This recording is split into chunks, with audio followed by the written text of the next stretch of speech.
Through Super Bowl 58, it starts with Super Wildcard Weekend, a doubleheader Saturday, tripleheader Sunday, and one game on Monday night. Hulu has live sports. Watch football games all season long with over 90 live channels. Get Hulu Plus Live TV today. Live TV plan required. Restrictions apply. Access content from each service separately and select ESPN Plus content via Hulu. Learn more at Hulu.com. Well, here we go. We're going to play some ball. Second down and 10. Ball is at the 23. Allen is in the gun. Twin receivers left and right. Cook is in the backfield. Shift to Allen's left. Here's the snap. Allen back to pass. Sets his feet. Steps up in the pocket. Moving left. Throws deep down the field for the end zone. It's dropped. Oh. He had James Cook wide open, and the throw hit him right in the hands. I mean, Allen could not have done anything more. That was perfect, and Cook just dropped it. It'll be 3rd and 10, 15 seconds left. Cook's got 41 catches on the year, 4 touchdowns, and you're right, could not have been laid out there any better. That'll make you sick. Well, Cook's second-year man. He's had some trouble with fumbles this year, and that time just could not hold on to that pass. He'll come out of the game now on 3rd and 10. 3 receivers left, 2 to the right. I think the Dolphins are going to take a timeout. Miami, first go to the half.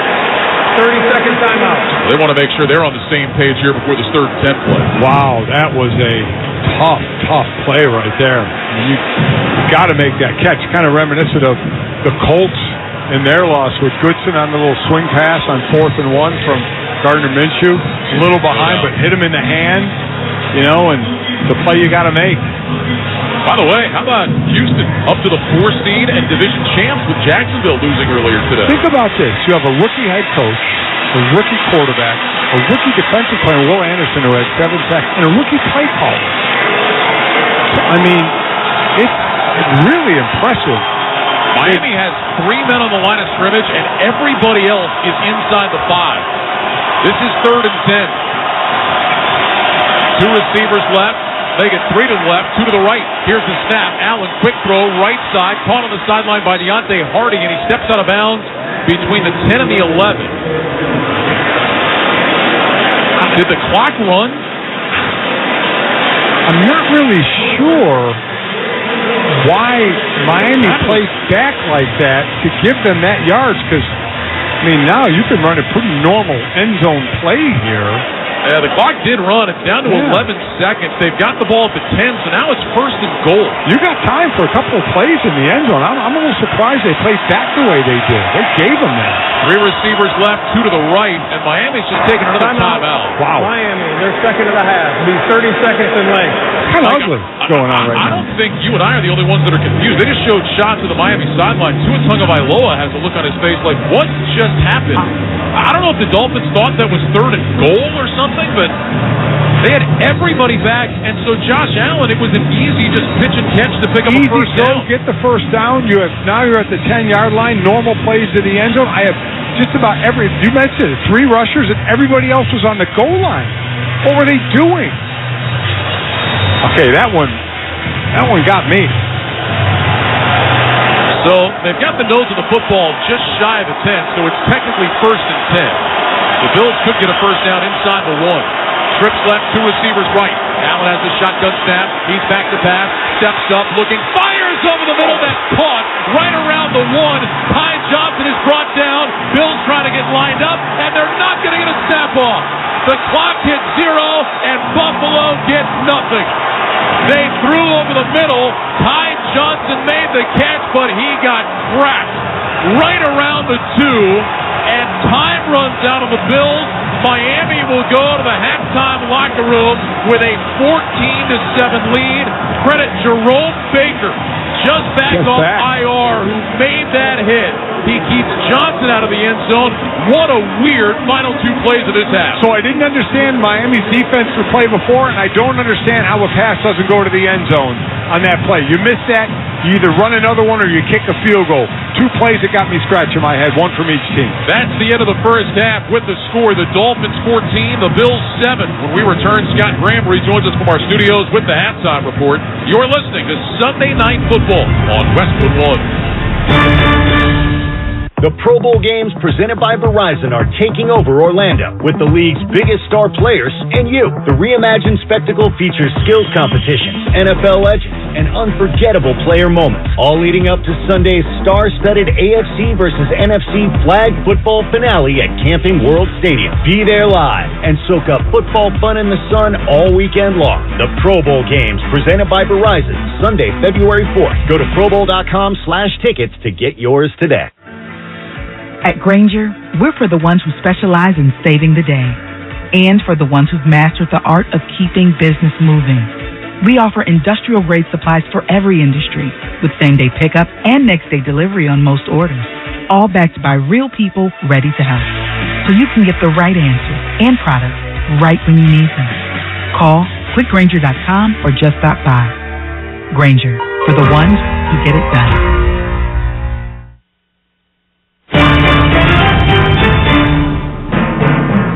Scott Grant from our Westwood One studios. We've reached halftime in South Florida. Miami hanging on to a 14-7 lead over the Buffalo Bills. Let's check the NFL scoreboard for Week 18, sponsored by Prilosec OTC. Prilosec OTC prevents excess acid production that can cause heartburn. One pill, 24 hours, zero heartburn with Prilosec OTC. Uses directed for 14 days to treat frequent heartburn, not for immediate relief.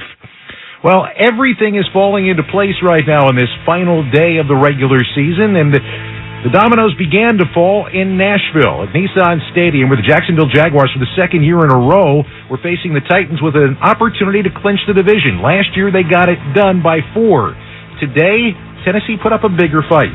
Tannehill takes the snap, looks, fires into the end zone. Touchdown! Titans! DeAndre Hopkins! And Tannehill continuing to work his magic against Jacksonville. I'd say there is going to be panic with Jacksonville about right now. Mike Keith on Titans Radio, he was right. Jacksonville got 2 more opportunities at it, but came up short. Tennessee beats them by a score of 28-20 to finish their season with 6 wins. Jacksonville not only loses the division title, but they're eliminated from the playoff race. That makes Houston the division champion in the AFC South, and it punched the ticket of Pittsburgh and the Buffalo team that is playing here tonight. Meanwhile, Tampa Bay, second try at it was the charm as they wrap up the NFC South for the 3rd year in a row. They beat Carolina today at Bank of America Stadium by a final of 9-0. Baker Mayfield and company now head on to the playoffs as the number 4 seed in the NFC, taking on the 5 seed. That would be the Philadelphia Eagles coming up next week. Atlanta had an opportunity, so did New Orleans, if Tampa Bay stumbled today. But Tampa Bay did not, so this game was basically for filling out the rest of the record. New Orleans beat up on the Falcons today at Mercedes-Benz Superdome, 48-17 the final in this one. 4 touchdown passes from Derek Carr as the Saints end with a winning record. On the other side, Desmond Ridder threw for 291 and a couple of scores. Big day for Bijan Robinson, but Atlanta wraps up their season at 7-10. Green Bay had a win in their end game at home against the Chicago Bears, a Bears team that had won 4 of their last 5 games, playing their best football at the end of the season. And the Bears put up a big fight at Lambeau Field today. But Green Bay got a couple of touchdowns against the stout defense, and their defense held Chicago out of the end zone. The Packers win 17-9 to clinch the number 7 seed in the NFC. Jordan Love threw for 316 yards on the day and a couple of touchdowns. He talked about what it meant to punch the ticket. Means everything. This is the opportunity that we worked for all season long. Obviously coming into it, this was a huge game for us. We've had our last couple games have really been playoff games. We've had to win those. So, just with our back against the wall, I'm just proud of this team, how we fought, stuck together, and put ourselves in position to make a playoff run. As the 7th seed, Green Bay will face the Dallas Cowboys next week. Seattle had an opportunity. If Green Bay stumbled, they did not. Seattle still got themselves a victory in their final game at Arizona, 21-20, the final in that ball game. Couple of touchdown passes for Geno Smith. Arizona ends the season at 4-13. Matt Prater missed a potential game-winning field goal as time expired. And the Rams, behind Carson Wentz today, won in Santa Clara at Levi Stadium against the 49ers. San Francisco, the top seed in the NFC, was resting their regulars, and the Rams were already in. What they did was they set up a really interesting matchup next week. They beat San Francisco 21-20, a couple of touchdown passes and a rushing touchdown for Carson Wentz in the game. But what it means is that the Rams take on the Detroit Lions. Matthew Stafford going back to Detroit. Jared Goff facing his former team. This is good stuff. San Francisco will watch it on television. We're going to continue along and get you the rest of the scores, and we're going to have the release of next week's full schedule of Super Wildcard Weekend games in a moment. Our halftime score, Miami 14, Buffalo 7. This is Westwood One's coverage of the National Football League. Sarcoma. Odds are you've never heard that word before. But for the 40 people diagnosed with sarcoma every day, it is a life-changing word. Life-changing and devastating because sarcoma is cancer. Sarcoma is a cancer of bone and soft tissue more prevalent in children than in adults. More than 6,000 people lose their lives to sarcoma each year. Treatment options for sarcoma are limited, and new therapies are desperately needed. More research and increased awareness is necessary to find a cure for a cancer that you probably didn't even know existed until now. Through awareness, advocacy, and research, the Sarcoma Foundation of America is determined to help those affected by this forgotten cancer, to bring hope to the children and adults whose lives are forever changed by a word they had never heard before. Please help us in the fight to find the cure for sarcoma. For more information on sarcoma and the work of the Sarcoma Foundation of America, please go to curesarcoma.org. COVID-19 has changed everything for the children of the world. Since the earliest days of the pandemic, we've been on the ground, providing children food, educational resources, and basics no child should be without. To learn more, visit savethechildren.org/together. This year, join us and make change for children. Visit savethechildren.org/together. Sponsored by Save the Children. In November, we're best known for the mustache. Well, here's the thing. Men's health deserves support year-round, which is why we're more than a month, more than mustaches. All year round, we're doing more. We're delivering more research, more treatments, doing more to help men live happier, healthier, longer lives. But we need your support, because the more we can do, the more fathers, brothers, partners, sons we can protect. Movember, more than a month. Learn more at Movember.com. Furnished by Movember.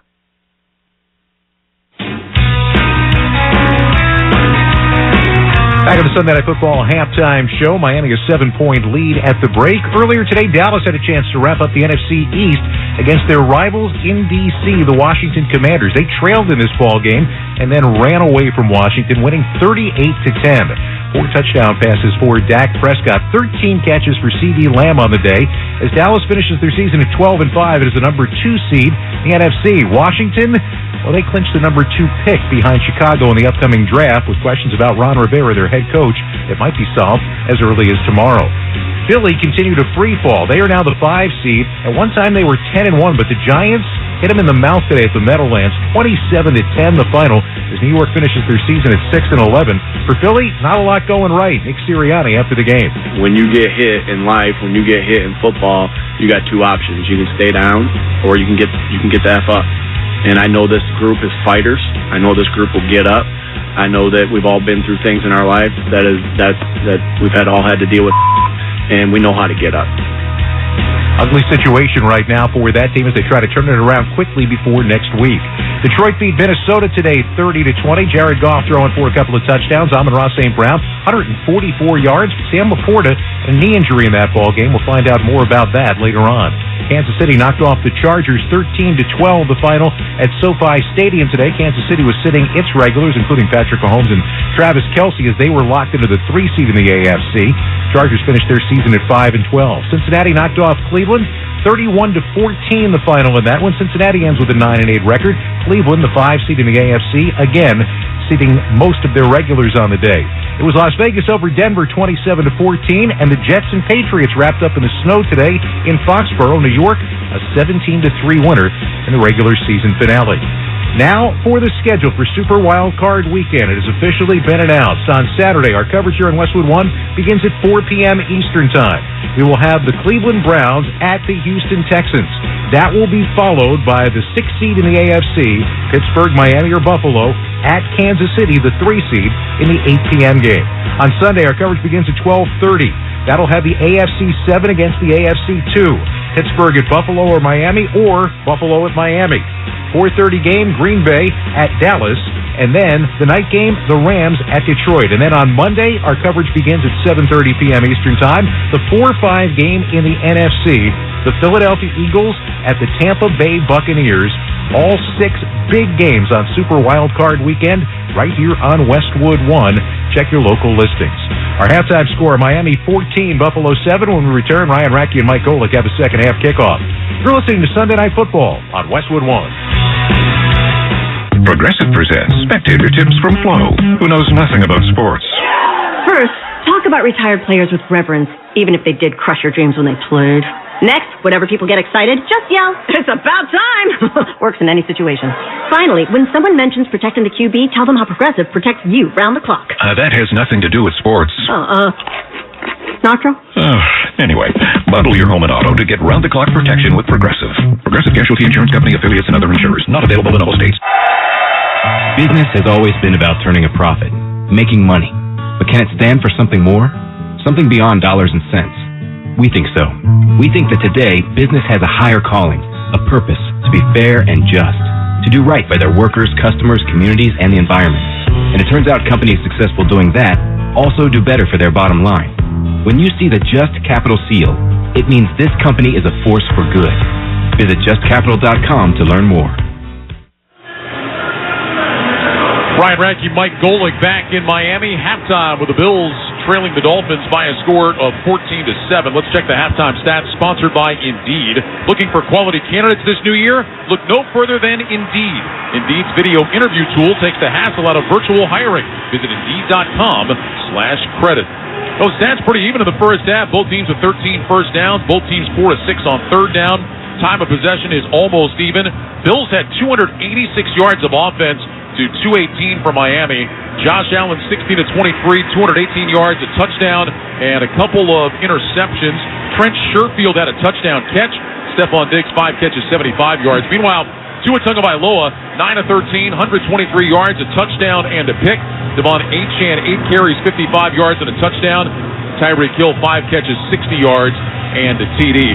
Dolphins have the lead primarily, Mike, because Buffalo 3 trips to the red zone, only 7 points to show for it. One word, that's all I have to say, finish.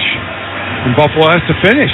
Can't get to the red zone and come up empty that many times.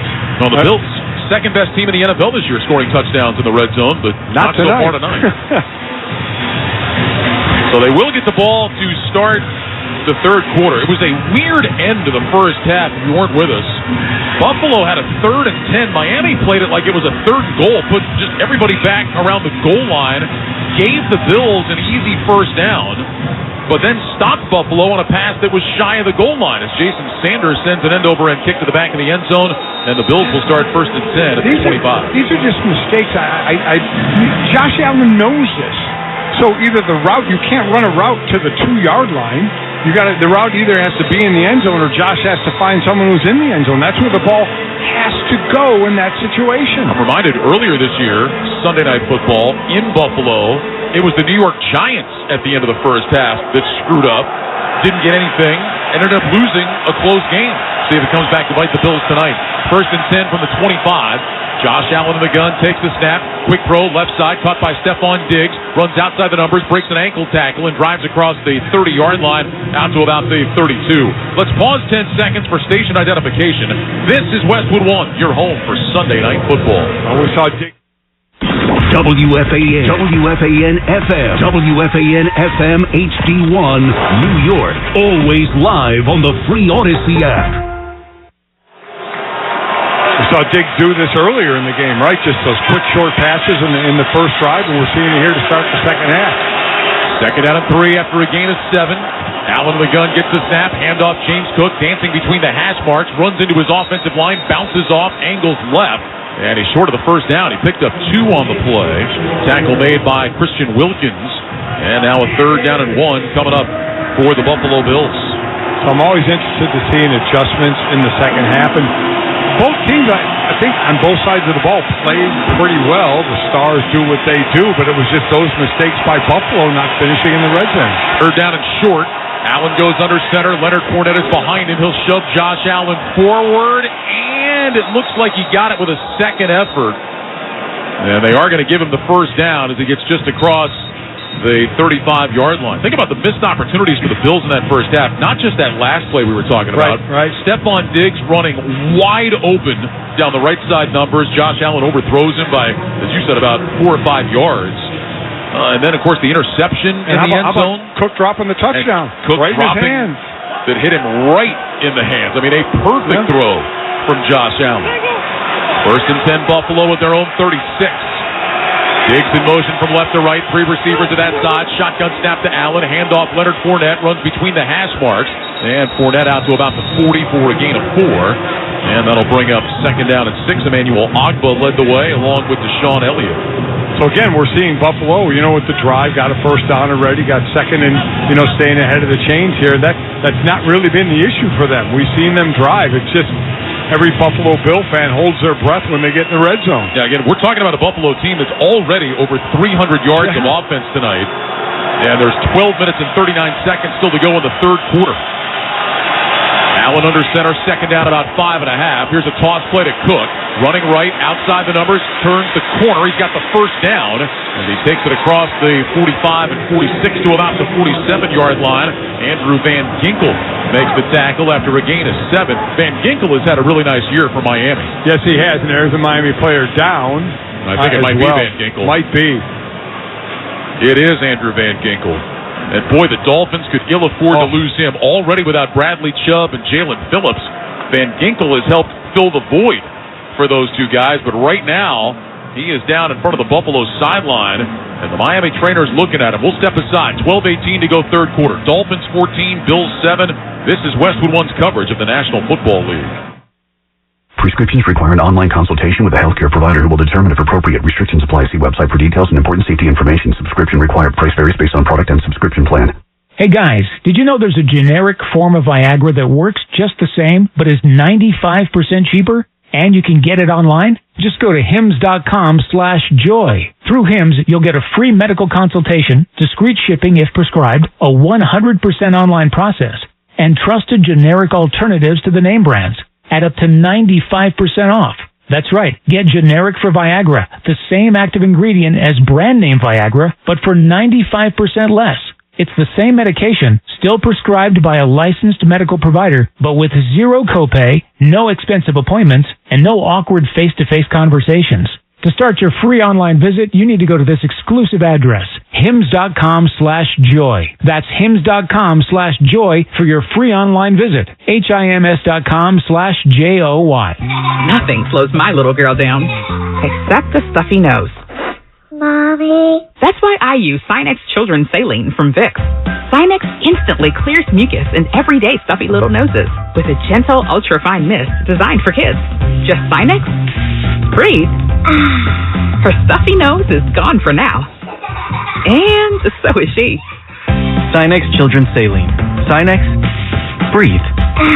Use as directed. Keep out of reach of children. Why choose a Sleep Number smart bed? Because no two people sleep the same. Only the Sleep Number smart bed lets you each choose your individual firmness and comfort, your Sleep Number setting. The Climate 360 smart bed is so smart it actively cools or warms up to 13 degrees on either side for your ideal sleep temperature. J.D. Power ranks Sleep Number #1 in customer satisfaction with mattresses purchased in-store. The Queen Sleep Number C2 smart bed is now only $9.90 for a limited time. Prices higher in Alaska and Hawaii. For J.D. Power 2023 award information, visit jdpower.com/awards. To find a store near you, visit sleepnumber.com.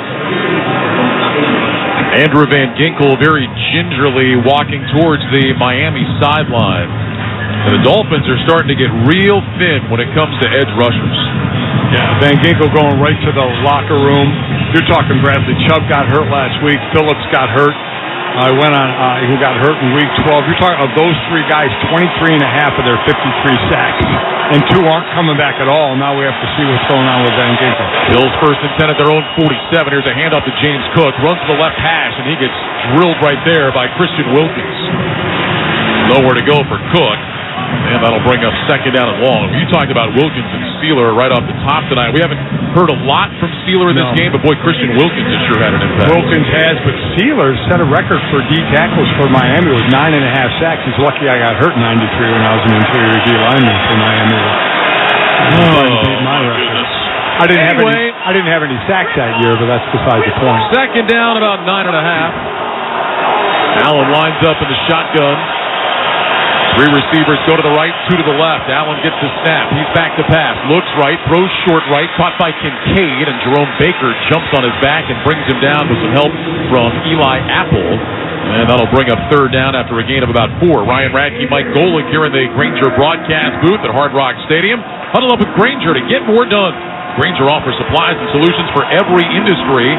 Call, click Grainger.com, or stop by one of over 250 branch locations.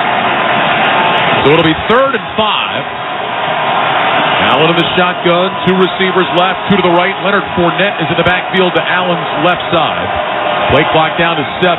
Allen brings Shakir in short motion from the left. Here's the snap. Blitz coming up the middle. Allen in trouble. Gets away. Hit and brought down. He got away from Baker, but not from Melvin Ingram. Ingram, the veteran, brought up off the practice squad yesterday, will get the sack, and the Bills will punt. It's a loss of 4. Ingram signed December 12th, his second stint with Miami, and just absolute free rush coming up the middle by Baker, who again is just back from IR. So while we're talking about the players hurt, we're talking about players coming back from being hurt and coming up from the practice squad. Sam Martin will punt. Braxton Berrios stands at his 10-yard line waiting to return. Here's the snap to Martin. Gets away a high end-over-end kick. Berrios at the 15, signals for a fair catch, and he has it. And that's where Miami will start 1st and 10 after a 41-yard punt. 9:56 to go here in the third quarter. It's the Dolphins 14, the Bills 7. You're listening to Sunday Night Football on Westwood One. Football is a game of inches, and while we've advanced the ball down the field, our efforts to achieve equality are still far from the goal. But we are in it for the long haul. For years, P&G has used its voice to shine a light on inequalities and bias, and through sustained and meaningful actions, change is being made. P&G is dedicated to improving the future of boys and men of color, supporting the success of black women entrepreneurs, expanding efforts that will improve the child care industry in the U.S., and much more. So we invite you to join us and take action to ensure the home field advantage is everyone's advantage. Go to pg.com/takeonrace to learn more. Read, watch, donate, and engage in the quest for a more equitable world for everyone.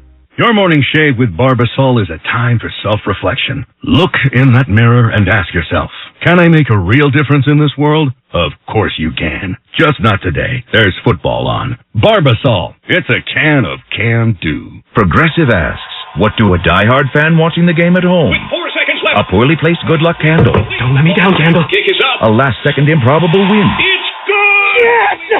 And flammable sports-themed curtains have in common? Oh, geez, whoa! They can scorch your big win high and your beloved sports memorabilia. Not my unwashed 1997 game-worn jersey! This is what wins are made of! Bundle your home and auto with Progressive for great savings and round-the-clock protection. Progressive Casualty Insurance Company, affiliates, and other insurers. Not available in all states or situations. Welcome back to Miami, where it's time for the Shopify Fact of the Game. Tua Tagovailoa is now 2 yards behind Jared Goff to be the NFL's leading passer this season. When Tagovailoa passes Goff, he will be the first Miami quarterback to lead the league in passing since Dan Marino did it back in 1992. It's the Shopify Fact of the Game. Want to sell smarter? Get Shopify.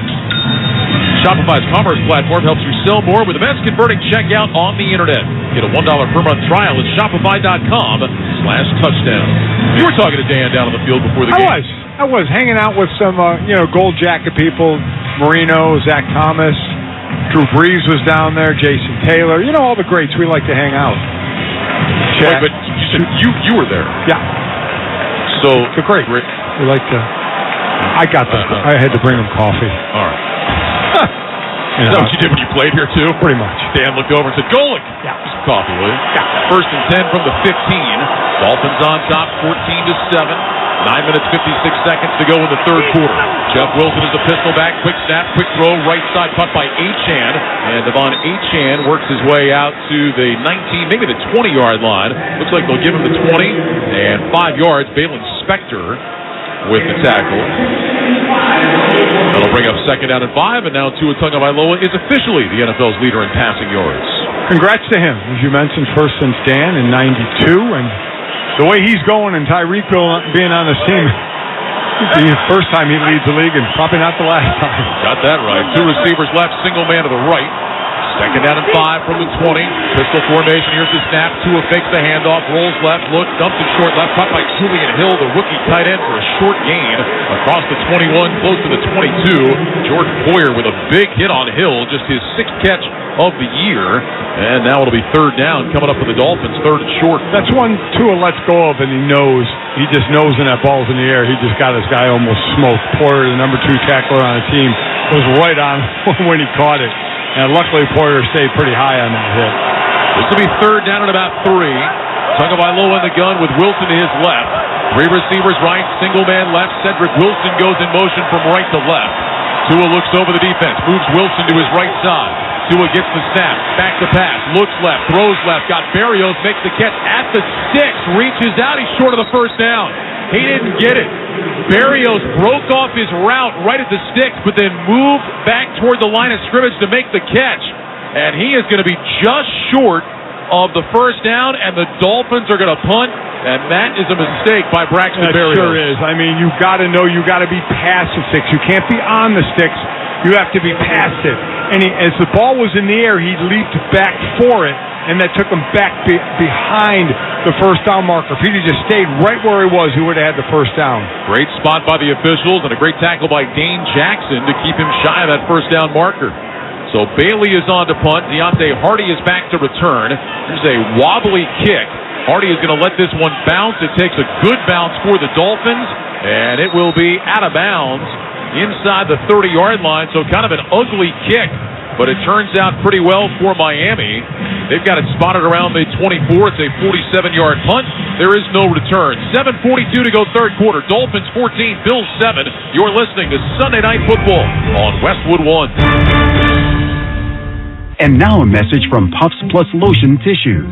Ordinary tissues can leave you with a red nose, so choose Puffs Plus Lotion for all of your blows. Puffs have lotion to soothe sensitive skin, so you can wipe without wincing. It's a win-win. Puffs have cushiony thickness, which brings relief too, so the days of sore red noses are gone and through. When you're after soothing softness, a nose in need deserves Puffs indeed. The venue set. Families coming in from all over. It's their quinceañera. With all the excitement, it may be easy to overlook COVID-19. It's still a risk, and that's why it's muy importante to get this season's COVID-19 shot ahead of time. It helps protect against COVID-19, which can cause severe illness and hospitalization. So let's set the date, vaccinate, and celebrate. Learn about a vaccine option and book this season's updated COVID-19 shot today at schedulecovidvax.com. Sponsored by Pfizer. At Grainger, we're for the ones who specialize in saving the day and for the ones who've mastered the art of keeping business moving. We offer industrial-grade supplies for every industry with same-day pickup and next-day delivery on most orders, all backed by real people ready to help. So you can get the right answers and products right when you need them. Call clickgrainger.com or just stop by. Grainger, for the ones who get it done. We all love to follow the pros. And when it comes to selling online, the pros trust Shopify. New Era, Allbirds, Untuckit, Skims, even Mattel.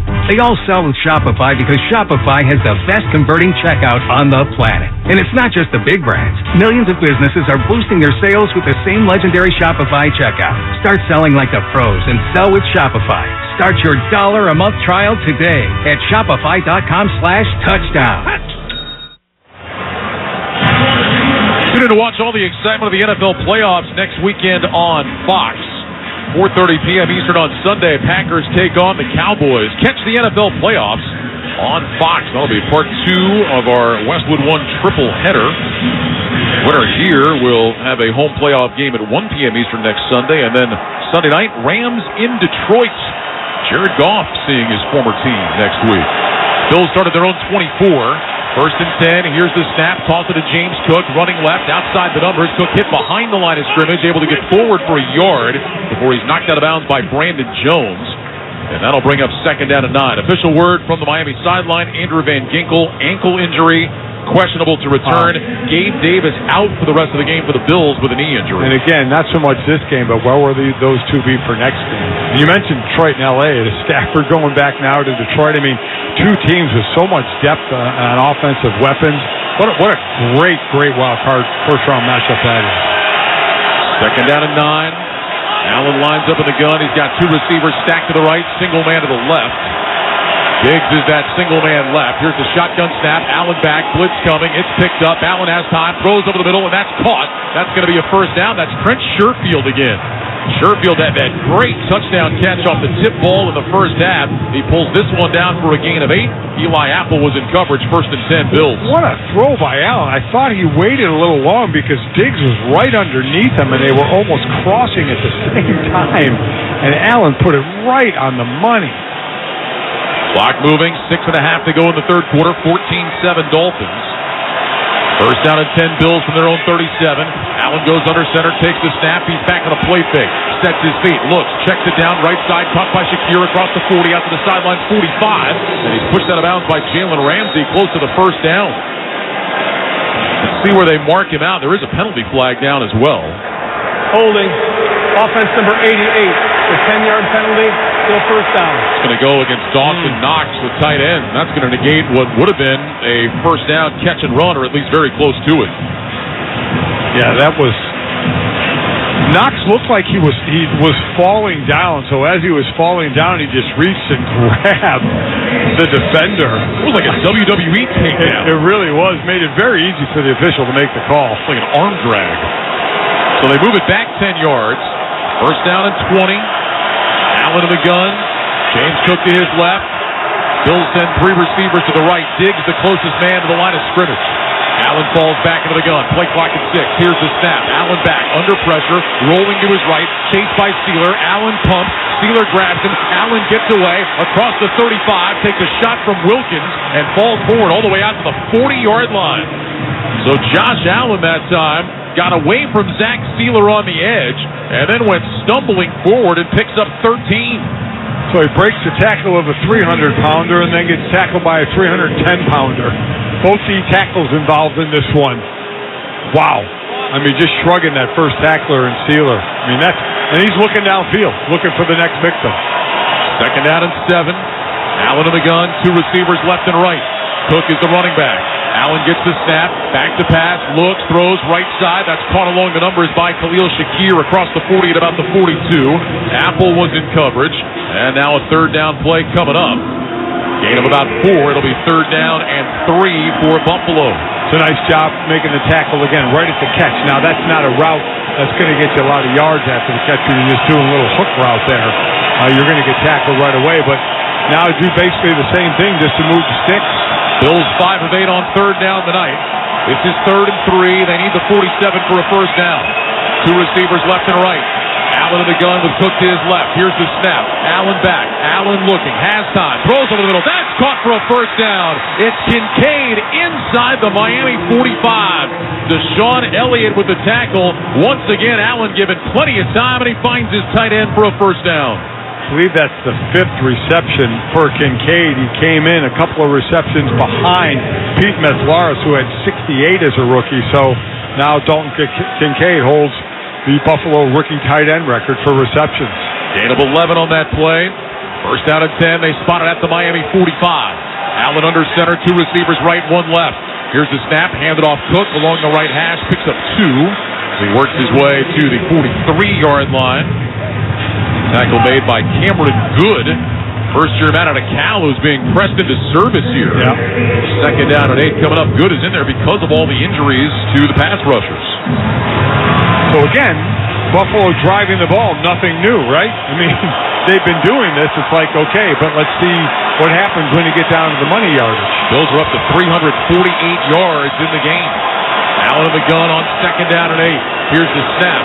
Allen back to pass. Russ coming. Throws on his back foot over the middle, and it's caught by Kincaid again. And it looks like he's going to have the first down. He is right at the sticks. Deshaun Elliott made the tackle. They're actually going to mark him just short. It's going to be third in the nose of the football. Gain of 7. Bills are going up tempo. And Maybe the shove again here as Allen gets under center. He's got James Cook right behind him. Allen takes the snap, gets the shove, surges forward, should have the first down. Took Diggs a long time to get back to the line of scrimmage. They were ready to go, and Diggs was just kind of huffing and puffing, and now he's going off the field to catch a breather. Interesting how Buffalo runs that shove play. It's like a conga line. They get the running back right behind Allen with his hands already on his hips. Yeah. As soon as he gets it, he just shoves forward. Different than the brotherly shove, but two monster or big-time strong quarterbacks in Jalen Hurts and Josh Allen to run them. Two receivers go to the right. Leonard Fournette checks in as the running back. Now Shakir in motion from left to right. Here's the snap. Hand off to Fournette. Runs right. Cuts it up between the hash marks. And able to drive forward for a couple. Good and Sealer in on the stop. Second down play coming up. Clock continues to roll down to 2:14 to go in the third quarter. Dolphins 14, Bills 7. Streaming out of Bell on Westwood 1 for free. Sponsored by AutoZone. AutoZone has free battery testing and charging. That's right. Get your battery tested and charged for free. Make AutoZone your end zone. Get in the zone. AutoZone. Restrictions apply. Second down and 7 from the 31. 10th play of this drive coming up for the Bills. Allen walked up under center, now falls back into the gun. He's got James Cook to his left. Two receivers left, one right. Here's the snap. Allen back to pass. Has time. Fires over the middle. Got a man wide open. That's Shakir inside the 20-yard line. That'll be a first down. Down to the 19. Brandon Jones with the tackle. It's a gain of 13. Again, Allen just all day to sit back there, survey the field, and gets it down to Khalil Shakir. Bills back in the red zone. And that was just easy pitch and catch. Little zone coverage backed off. Shakir just finds a hole right in between the safeties and about 5 yards in front of him. Just absolutely wide open. From the Miami 18 now, first down at 10. Allen under center with Cook the back. Diggs is back in. Single receiver to the right. Here's the snap. They'll toss it to Cook. Running left. Outside the numbers. And dropped in the backfield. Brandon Jones, shot out of a cannon from his safety spot, goes low and wraps up Cook around the ankles. Back outside the 20-yard line. Loss of about 3. So for Brandon Jones, that was either make the tackle or get squished, because Deion Dawkins, the 320-pounder, was pulling to block him, and I think the Jones out of, okay, I don't want this guy to hit me, beat him to the spot and made the tackle behind the line. Second down, 13. Two receivers right, single man left. Now Kincaid will go in motion from left to right, trips to that side for Buffalo. Allen in the gun, gets the snap. Blitz coming up the middle. Allen rolls right, steps up in the pocket. Allen moving, flips it downfield, incomplete. Tried to get that one to Sherfield around the goal line with pressure coming. Christian Wilkins led the charge, and now it'll be third and long for the Bills with 17 seconds remaining in the third quarter. Boy, I thought for a minute Josh Allen had some room, but as soon as he stepped up, there was a backer that stepped right up in front of him, and he had to change his mind and make the throw. Miami for a minute was saying, wait a minute, he was past the line, but he was not past the line. Remember, the whole body, everything has to be past the line of scrimmage for that to be a penalty, and he was not. And it was kind of a jump pass, but he started that motion behind the line of scrimmage. Three receivers right, two left. Third down, 13, shotgun snap. Allen back to pass. Under pressure, wrapped up, and he lost the ball. It's a sack, and it's taken away by Miami. Christian Wilkins not only sacked Josh Allen, he took the ball right out of his hands. And on nearly the final play of the third quarter, the Miami defense gets another takeaway. It's their third of the night. Wilkins just ripped it out of the hands of Allen. 9th sack of the year. Wilkins is a guy last year at 98 tackles, most by any defensive lineman. This is a guy that makes great plays on the run, and he and Sealer, the other D tackle, are starting to become excellent pass rushers. Put his hand right on the ball. It slid around Allen's hip and right into Wilkins' arm, and he just grabbed it. What a great job. That is the fourth trip into the red zone for the Bills tonight, and they have one touchdown, 7 points. Tagovailoa in the gun, trips to the left. Jeff Wilson is the running back to his right.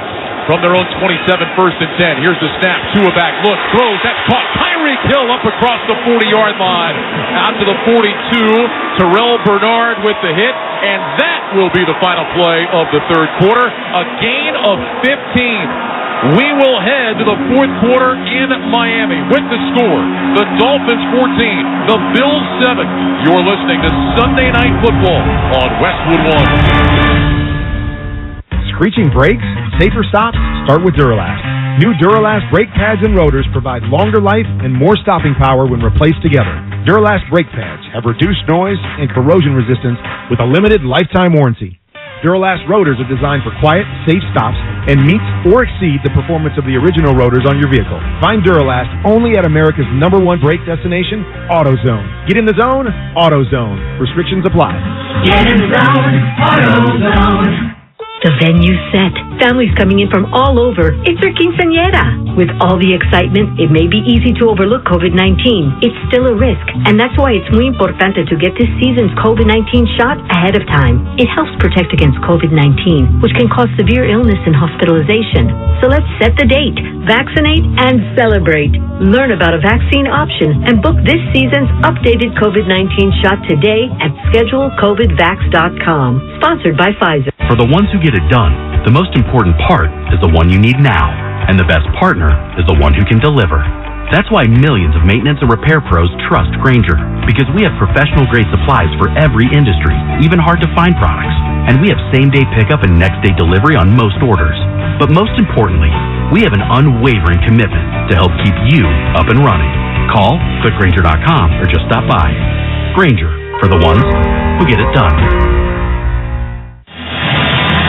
Next week, Westwood One will have all the excitement of Super Wildcard Weekend. A doubleheader on Saturday, January 13th, a tripleheader on Sunday the 14th, and then one final game Monday night, January 15th. Log on to WestwoodOneSports.com for more details or to listen to the live stream for free from the Wildcard round all the way to Super Bowl 58 in Las Vegas. The NFL playoffs are on Westwood One. We start the fourth quarter with the Dolphins on top, 14-7. How about this, Mike? In the third quarter, the Buffalo Bills ran 21 plays. Miami ran 4. Buffalo got nothing out of it. They still trail by 7. And listen, this has been an issue, Josh. Josh Allen in 49 games since 2020 has at least one giveaway. In 49 games. He's got 3 tonight. 2 picks in the end zone and gets stripped there on the sack. And they're 31-18 in those games. They're 16-0 when he doesn't give the ball away. Dolphins have a first down and 10 from their own 42 to start the fourth quarter. Pistol formation and whistles before the snap. Bills are saying to Teron Armstead, move. Offense number 72. A 5-yard penalty, and it's still first down. And the Bills are right. It's got a holding call and now a movement call. First and 15 again. These, as I said, and any player will say, those are the ones that drive a coach nuts. You know, it's the mental mistake that you make. So move it back 5 yards, first down and 15. Again, the winner tonight wins the division, and they will be the 2 seed and have a home playoff game next week. The loser, if it's Miami, they would go to the 6th. Buffalo would fall to the 7th. Here's the snap. Tagovailoa fakes the handoff. Looks, throws over the middle, diving. Catch made near the first down by Hill. He's across the 50 to the Buffalo 49. It's a gain of 14. It's going to bring up 2nd and 1. Tyreek got up looking at the official saying, hey, I caught it. And the official's like, yeah, I know. That's why I'm marking it here. It was one of the more off-target passes for Tua, and it was still a completion. But normally that's a situation where you like to hit, and he does look like he has his hand, even if the ball touches the ground, he has his hand underneath it. I think Sean McDermott's going to challenge, and there goes the red flag. The bottom point of that ball was on the ground, but I believe his hand was underneath it. So again, the ball can be on the ground, but if you have control and a hand underneath it. The field is a completed pass. Buffalo has challenged that ruling. This Close Shave Instant Replay review is sponsored by Barbasol Shaving Cream. Feeling great starts with a great shave, and great shave start with Barbasol Shaving Cream. For whatever your day brings, choose Barbasol. It's a can of can-do. 14:23 to go in the game. Dolphins 14, Bills 7. This is Westwood One's coverage of the National Football League.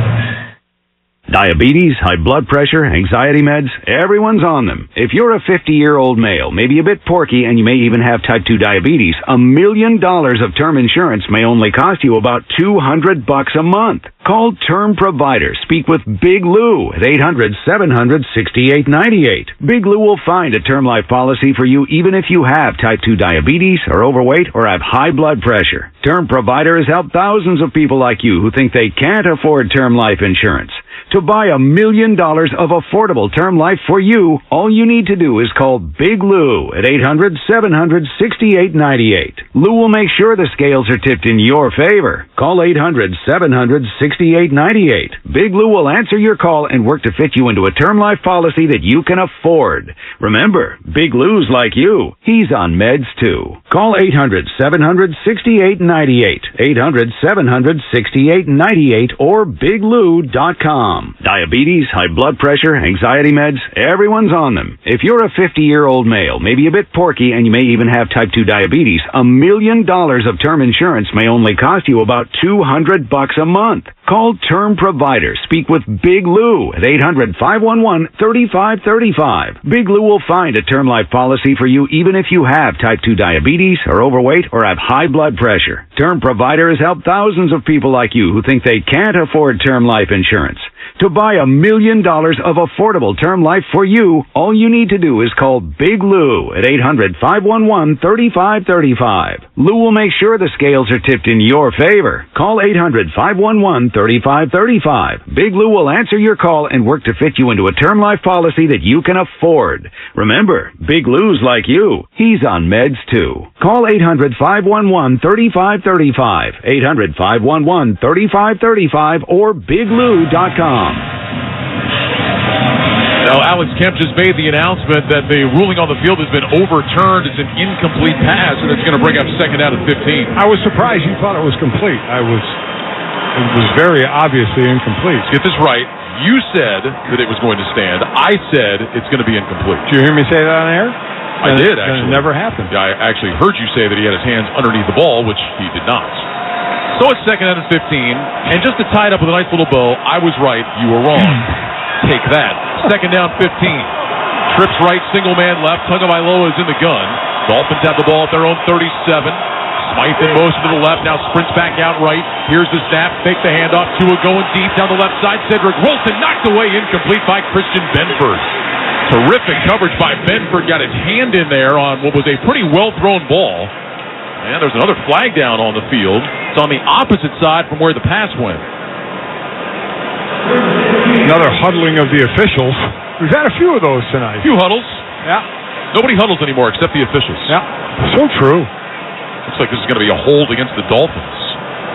So does Sean McDermott want 3rd and 15 or 2nd and 25? They used to ask the player, the captain player on the field, what they wanted. Now they just look right to the coach. Yeah, they're just because the player just looks to the coach anyway. What should I do? I thought the initial signal was holding. Maybe it's a personal foul. Yeah, it looks like it might be a personal foul. McDermott's taken a long time to think about this. Personal foul, blindside block, offense number 30. The 15-yard penalty, repeat second down. See, that goes against Alec Ingold. I don't know about that. I don't either. I mean, that's coming from the side or from behind. He was still somewhat in front of him. Just because the defender isn't looking at him, that's not the offensive player's fault. It's not his responsibility for the defender if he doesn't have his head on a swivel. That's a bad call. I think that's a bad call. So McDermott ends up taking the penalty. It'll make it second down and 30 as they move it back to the Dolphins' 22. 3 receivers right, single man to the left. Pistol formation. Tagovailoa gets the snap, turns, hands it off. This is Jeff Wilson up the middle. Wilson is dragged forward by Terrell Bernard down to about the 29-yard line. So it'll be a gain of 7. And now it'll bring up 3rd down and long. 3rd down and about 23 with 14:35 to go in the game. Dolphins 14, Bills 7. So this is either a safe play or this is just toss the ball up to Tyreek and see what happens. Right? And we did that early in the game and it was an interception. So I'm not sure if they'll do that again. It would be like a punt or, like I said, just a safe throw or a run. 3rd down, 23. Pistol formation, two receivers right. Tyreek Hill wide to that side, outside the numbers. Now comes in motion. Here's the snap. Tagovailoa fakes the handoff, flips it out. Caught by Durham Smythe at the 35. He's out to about the 39, and a penalty flag goes down as Smythe was being pulled down by Taron Johnson. Wow, flags are coming out a bit now. Well short of the first down. It's against Miami. You would think the Bills would just decline and force Miami to punt. Is this going to be? It came from the opposite side. Is it going to be another illegal man downfield, or? Eligible downfield. Offense number 73 is declined. Fourth down. That was Austin Jackson, the right tackle, fourth-year man out of USC, and so McDermott does decline the penalty, and Miami will punt it away. Deontay Hardy back to return Jake Bailey's kick. He does a down block, and then he gets out to try and block in front, and he's about 3 yards down the field. So, good call. They're calling that one tight. There's no doubt about it. Bailey gets the snap. Here comes the punt. A spiraling kick, backing Hardy up all the way to the 5-yard line. Hardy starts left, cuts right across the 10, over the 15-20, over the 25-30, 35-40, down the numbers on the left side. Deontay Hardy is gone. 20, 15, 10-5, touchdown Buffalo. 95 yards for Deontay Hardy, a punt return touchdown, and it brings Buffalo to within one. A booming punt from Bailey that sent Hardy back to the 5. He made a couple of quick moves, cut to his left, went racing down the numbers, untouched, all the way to the end zone. And the extra point can tie the game. Wow, we do have a Dolphin player down, and he was in a lot of pain. We'll try and get you who that is, but Cameron Good that's down. Yeah, he ripped his helmet off. He was in a lot of pain. But boy, I tell you what, when he hit the open space here, he was gone, because a lot of times on that long kick like that, you're called out-kicking your coverage. There's a lot of space between the returner and the punt team, and he had a lot of area to work with. Dolphins trainers are out to check on Cameron Good. A 95-yard punt return for Deontay Hardy. And will that be what kickstarts the Buffalo Bills and maybe sends them to a division title? They're bringing the cart out now. That's such a great play on the Buffalo side, and just tough play on the Miami side, losing the player. So the cart is on the field. The trainers continue to talk to Cameron Good. We'll step aside. 13:42 to go. It's Miami 14, Buffalo 13. PAT try coming up. You're listening to Sunday Night Football on Westwood One. Vicks VapoStick delivers soothing, non-medicated Vicks vapors in an easy-to-apply stick. Vicks VapoStick, comfort for the whole family. And try Vicks Vapo Shower for steamy Vicks vapors. Use as directed. VapoStick for use ages 4 and up. Vapo Shower use for adults only. Your morning shave with Barbasol is a time for self-reflection. Look in that mirror and ask yourself, can I make a real difference in this world? Of course you can. Just not today. There's football on. Barbasol. It's a can of can-do. Attention, attention. I'm calling on the trendsetters and the underdogs, the disruptors and the slept-ons, the ones who have been told they're too much. Welcome to NFL Flag. In this game, there's a position for everyone. No matter who you are, just bring it. Get ready to run, throw, jump, and slide. This game is our game. Let's play. Visit NFLFlag.com to find a league and get playing today.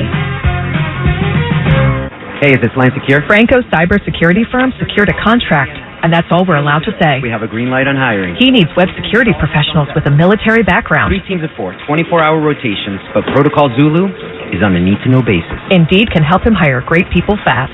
I need Indeed.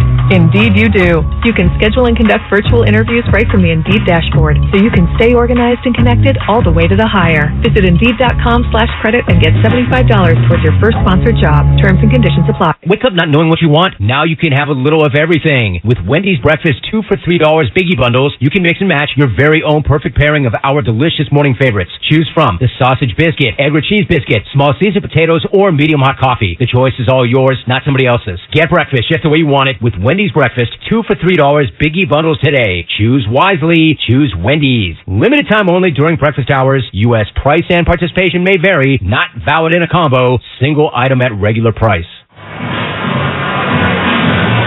Cameron Good has been loaded onto the cart. They had brought the stretchers out. Fortunately, did not need those. They were able to get him up with help and then get him onto the cart. He is going to lay down on the cart. Appears to have that air cast on his left leg. And they will obviously get him for further evaluation. The cheers go up as he is driven off the field. You feel for Cameron Good, the first-year man out of Cal. Suffered an injury trying to cover this kick return, just went down grabbing his knee. Yeah, he kind of ran into the back of a couple of players and tried to hold up and didn't get hit in the end, but grabbed his knee before he hit the ground. He was in a lot of pain. So very, very tough for Miami that's been hit with the injury bug. But for Buffalo, special teams turned out to be the offense right now for them that they needed. Officially, it goes as a 96-yard punt return for Hardy.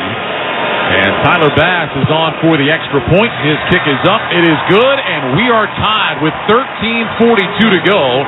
It's the Bills and the Dolphins knotted at 14 apiece. Ryan Radke, Mike Golick here in the Grainger broadcast booth in Miami. Give your team an edge with Grainger. You'll find supplies and solutions for every industry, plus fast delivery and 24/7 support when you call to Grainger.com or just stop by. So the Bills, who have missed so many opportunities tonight, get that punt return for touchdown to tie the game. And maybe that will be what kickstarts them here a little bit. I mean, amazing. Tie game just about the entire fourth quarter to go, playing for home field advantage to stay home. Remember, again, if Buffalo loses this game, they're right back here again next week to do it all over again for a third time with these two teams. Bills this year are 7-1 at Highmark Stadium in Buffalo. Meanwhile, for Miami, their road playoff utility, you can go back the last 50 years. The Dolphins are 1-11 on the road in the playoffs. Definitely means a lot for both teams. Both playing as normal, play better at home. Tyler Bass ready to kick it away to Braxton Berrios. And an end-over-end boot is headed for the back line of the end zone. Deontay Hardy with some Bills history. That 96-yard punt return is the longest in franchise history, surpassing the 91-yard return by Keith Moody back on October 23rd of 1977 against the Cleveland Browns. 20 yards in, the drama was over. I mean, yes, if he was in open field 20 yards, then all that was left was the punter, and he got blocked and probably wouldn't have made the tackle anyway because it was an open field. It was done. Well, now the Dolphins have to get going. They've got just 40 yards of offense here in the second half. It's a 14-14 game. 13:42 to go. Dolphins start at their own 25. First down and 10. Achane is the running back, lined up behind Tagovailoa. Two receivers left, one right.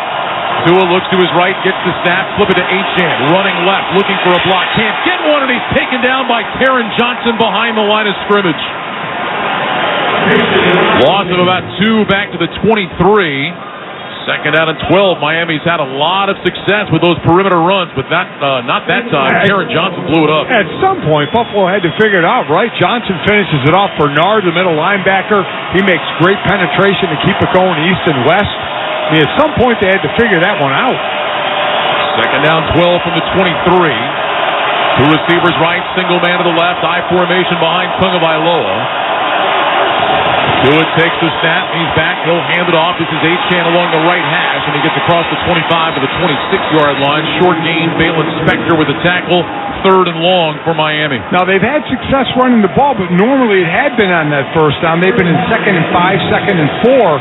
As of late, they're not, and I'm surprised they ran it a second time there on 2nd and more than 10 yards when some of those short, zone coverage, Buffalo short routes for the Dolphins have been working. Now it's 3rd and long. Dolphins ran for over 100 yards in the first half. They have run for 7 so far in the second half.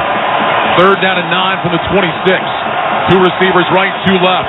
Tagovailoa in the gun, gets the snap. He's back to pass. Tua looking, throws over the middle, knocked away, incomplete. Trying to get it to Cedric Wilson, and Dane Jackson got a hand up there to swat it away. Dolphins go 3 and out. They'll punt it back to the Bills. Excellent coverage. Went to man on that. Great coverage. I put that one on Mike McDaniel, the coach, on that second down call. On 2nd and 10, not going for that. Even if you don't go for a long one, that 5-6 yard pass, and keep it at 3rd and long.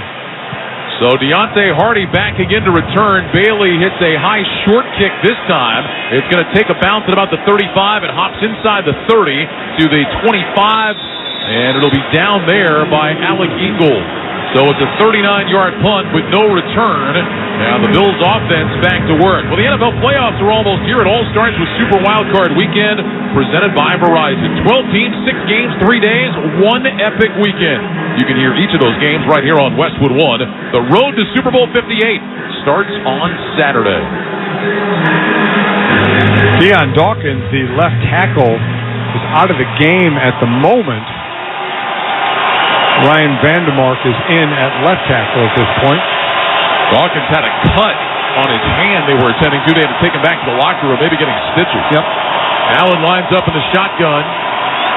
Here's the snap. Allen back to pass. Looks right, throws right. That's caught by Diggs across the 30. He's immediately wrapped up by Eli Apple at about the 31. So that'll be a gain of 5. It'll bring up 2nd down and 5. 14-14 game. Winner wins the division. Will be the number 2 seed in the AFC playoffs. They will have a home game next week and would be in a position where they would not have to see the Baltimore Ravens until the AFC Championship game. It's a nice position to be in. I don't think anybody wants a piece of Baltimore right now. 2nd down and 5. Allen to the gun, 2 receivers left, 1 to the right. Here's the snap. Allen holds it out, gives it to James Cook, running left, avoids 1 tackle, avoids a 2nd, cuts it up along the numbers, and he takes it out across the 34 to the 35-yard line. 4-yard pickup, Zach Sealer the tackle. It'll be 3rd down and 1. See if Buffalo goes to the shove play again here, just trying to keep possession to keep the clock rolling. Again, I like that consistency of plays. The short pass, make it 2nd and very, ahead of the sticks at 2nd and 5. Then you run the ball on 2nd down. And now you have it short. Now you have it really manageable. Need a big play by the defense here to stop it. Well, you can scratch that shove thing. They're going to go empty on 3rd and about a yard. Wouldn't be surprised if Josh keeps this one, though. 3 receivers right, 2 left. Allen in the gun gets the snap. He will keep it, runs straight ahead, and has the 1st down. Along the left hash and works his way all the way to about the 38-yard line.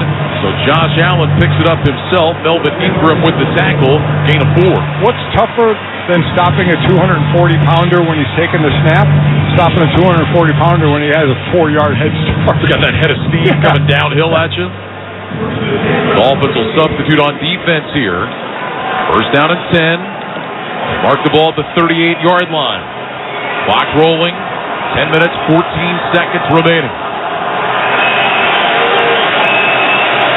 Allen looks over the defense. He's in the gun. Moves James Cook from his right to his left. 2 receivers right, 1 left. Here's the snap. Allen back on a play fake. Looking, going deep down the left side. That's caught. Dalton Kincaid matched up against Melvin Ingram, makes the catch, tumbling down, and a 1st down for Buffalo. Well thrown ball by Allen, right to Kincaid, the rookie tight end. A lot of this is a design play of he's the inside man. It's close to a stack, but it's not a stack. And then he just kind of stutters behind the outside receiver and then makes a break to the outside of that receiver up the field for a little back shoulder throw. Really nice design. Gain of 26, 1st and 10 for the Bills. They have the ball in Miami territory at the 35-yard line.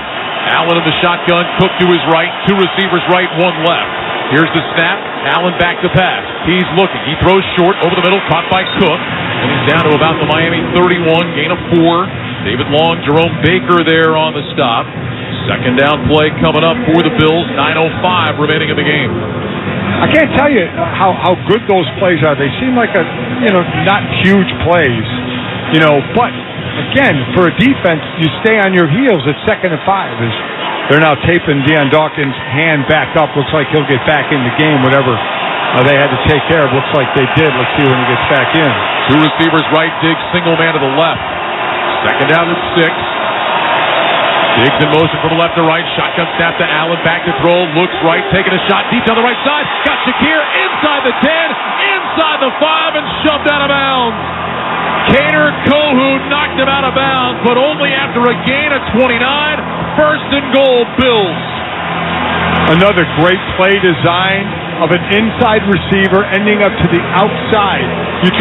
You had 3 Dolphin players together running into one another. Because Kader Kohou turned around right away like guys, what are we doing here? You had 3, and that's exactly what the play is designed for. By crossing them, is having the defenders run into each other. From the 3-yard line, 1st and goal.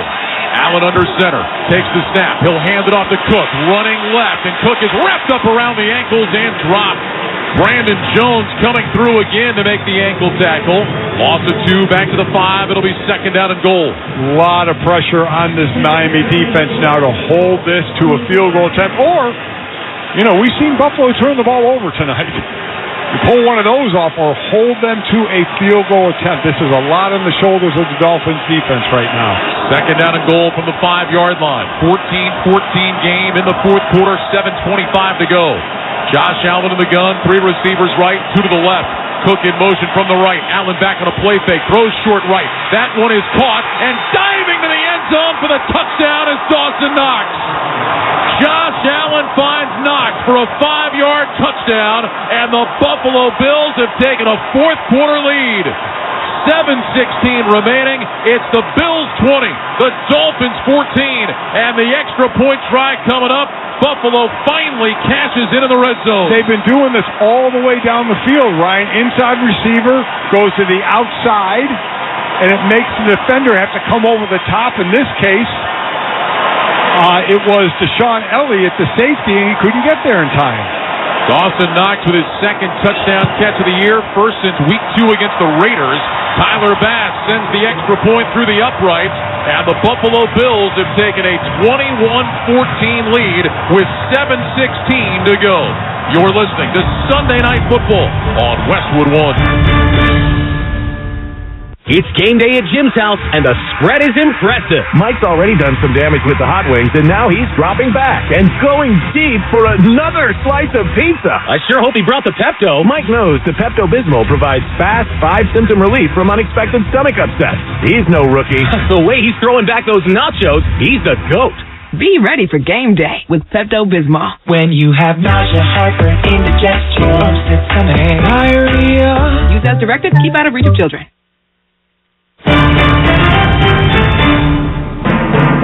Scott Graham from our Westwood One studios. Look at the NFL scoreboard for Week 18, sponsored by Vicks VapoCool Drops. Vaporize sore throat pain with maximum strength menthol and a rush of Vicks Vapors. Tennessee upset Jacksonville today, 28-20. Tampa Bay knocked off Carolina 9-0. It was New Orleans 48, Atlanta 17. Green Bay beat Chicago 17-9. It was Seattle 21, Arizona 20. Rams beat San Francisco 21-20. Dallas over Washington 38-10. New York Giants over Philadelphia 27-10.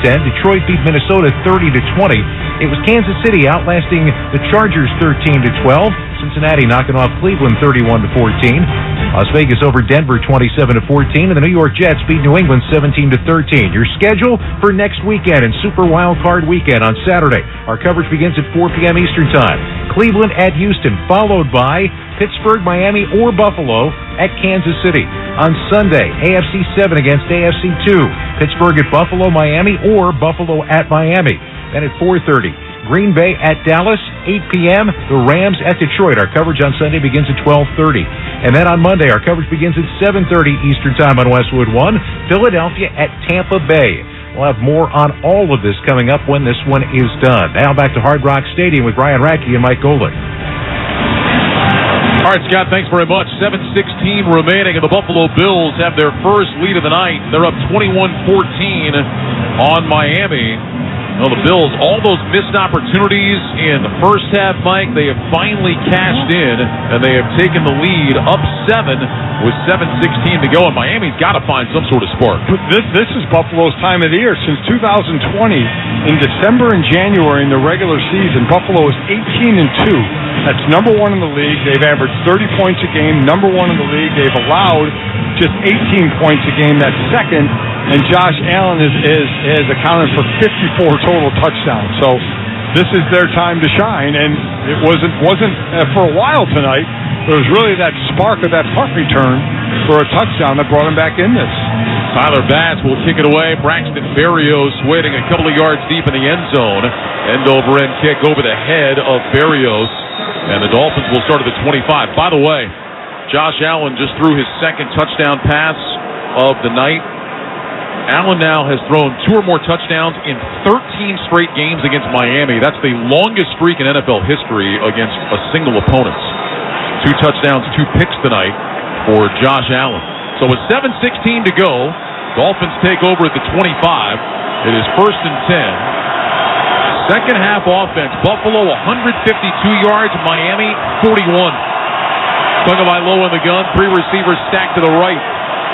Achane goes in motion from right to left. Tagovailoa is back. Steps up in the pocket. Throws deep down the middle of the field. Incomplete. Wow. Tyreek Hill tried to make a leaping catch near midfield. Just a little too high and off his fingertips.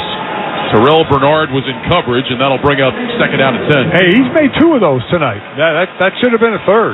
I know it was a little high, but that's exactly where the ball goes in this, to get it high enough over the backers for him, as you said correctly earlier in the broadcast, to climb the ladder. He's got to make that catch. Would have put Hill close to 100 yards in the game tonight. He's had 8 100-yard games this year. Second down 10. Hill is on the sideline. Berrios in motion from left to right. Shotgun snap to Tagovailoa. He's back. Looks left. Nothing there. Now rolling left. Under pressure. Double clutches. Throws. And it's caught by Chase Claypool. Short gain of about 3. That'll bring up 3rd and 7. Taron Johnson was in coverage and made the tackle on Claypool, who picks up his 8th catch of the year. Just his 3rd catch in his last 7 games combined. So we talked about how Miami doesn't blitz a whole lot. Buffalo doesn't either. They're in the back half of the league as far as their blitz rate. Let's see, though, if this is one of the times where you time it up and you want to bring a little bit of pressure. Well, the Dolphins really need this 3rd down. It's 3rd and 7. They'll go empty. 3 receivers right, 2 to the left. Hill is in the left slot.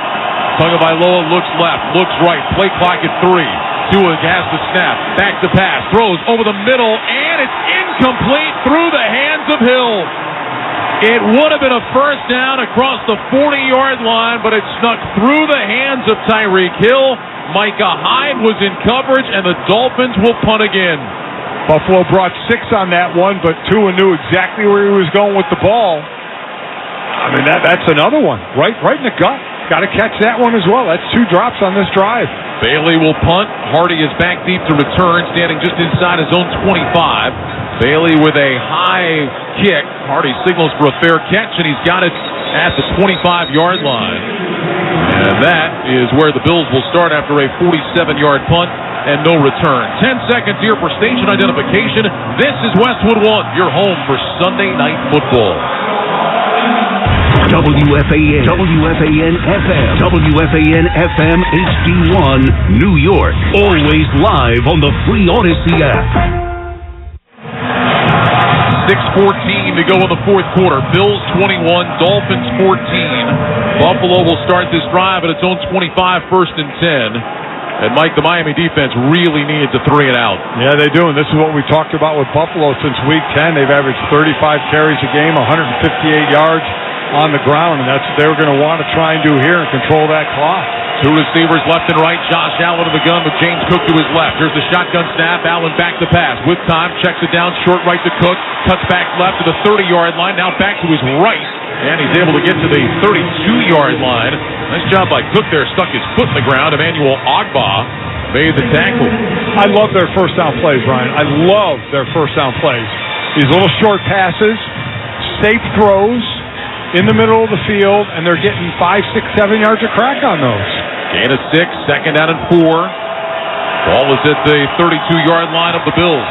Allen in the gun moves Cook from his right to his left. 2 receivers either side. Stephon Diggs is out to the right. Now Allen walks toward the line of scrimmage. Play clock running down. It's at 4. Allen back into the gun is now going to call timeout. Let that play clock run all the way down and then takes the timeout before this second down play. Tune in to watch all the excitement of the NFL playoffs next weekend on NBC and also streaming on Peacock. Saturday, Browns will be in Houston to take on the Texans. Then we'll see who goes to Kansas City to take on the Chiefs. If Miami loses this game, it'll be them. Sunday night, Rams will be in Detroit to face the Lions. Catch the NFL playoffs on NBC and Peacock. And, of course, we've got them all here for you on Westwood One as well. 2 incredible teams playing right out of the gate, Cleveland and Houston. Houston, we've talked about already.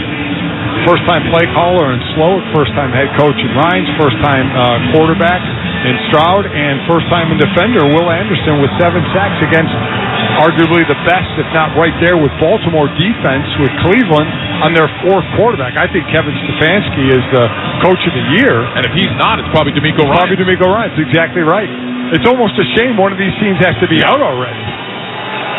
Cleveland may be the most overlooked team, you'd say, going into the playoffs. They might be the biggest threat to Baltimore as the playoffs start. Had a classic game just a few weeks ago.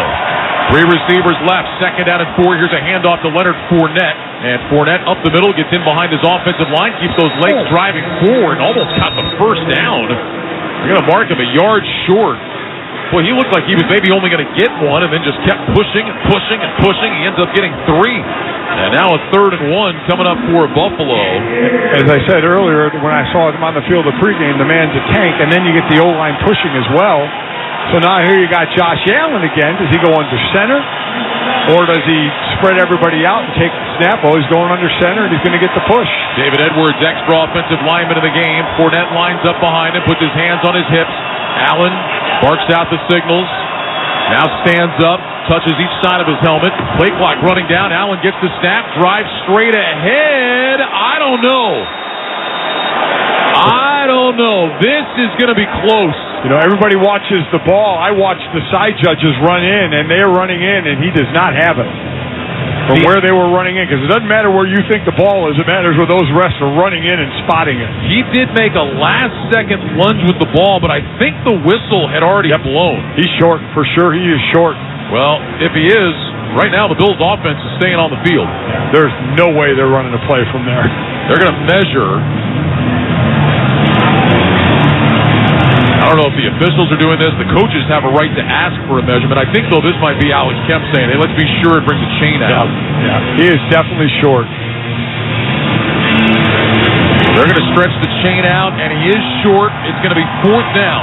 Every Westwood One football broadcast this season now available on all Alexa-enabled devices. Just say Open Westwood One Sports. You'll be taken straight to the action. That's Open Westwood One Sports.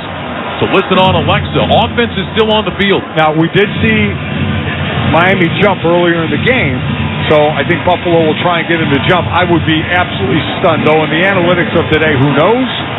I would be absolutely stunned if they were to run a play. Fournette is the running back. So they go to the shove again if they decide to snap this ball. It's just across the 35, not quite to the 36. So they're going to run to the line quick. They're staying in the huddle. They're going to run to the line quick and act like they're going to snap it quick, I think, and try and get him to jump. Play clock at 13. Bills out of the huddle, up to the line of scrimmage. Allen hands under center. Fournette with his hands on Allen's hips. They do snap it. Allen dives, and he's got the first down.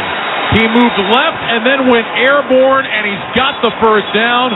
So Sean McDermott rolls the dice, and he wins. First down, Buffalo. Clock moving at 3:50 remaining. It's a new era of football, man, isn't it? To go for it, you know, this far in your own territory when you're up to score. Yeah, I think even, 5 years ago you wouldn't have seen that. No, you would not have seen that. It's a new era of analytics of what you do and the trust you have, again, in your 240-pound quarterback and your 230-pound running back trying to push him. Dolphins have all 3 of their timeouts. Mike McDaniel now is going to have to think about calling them.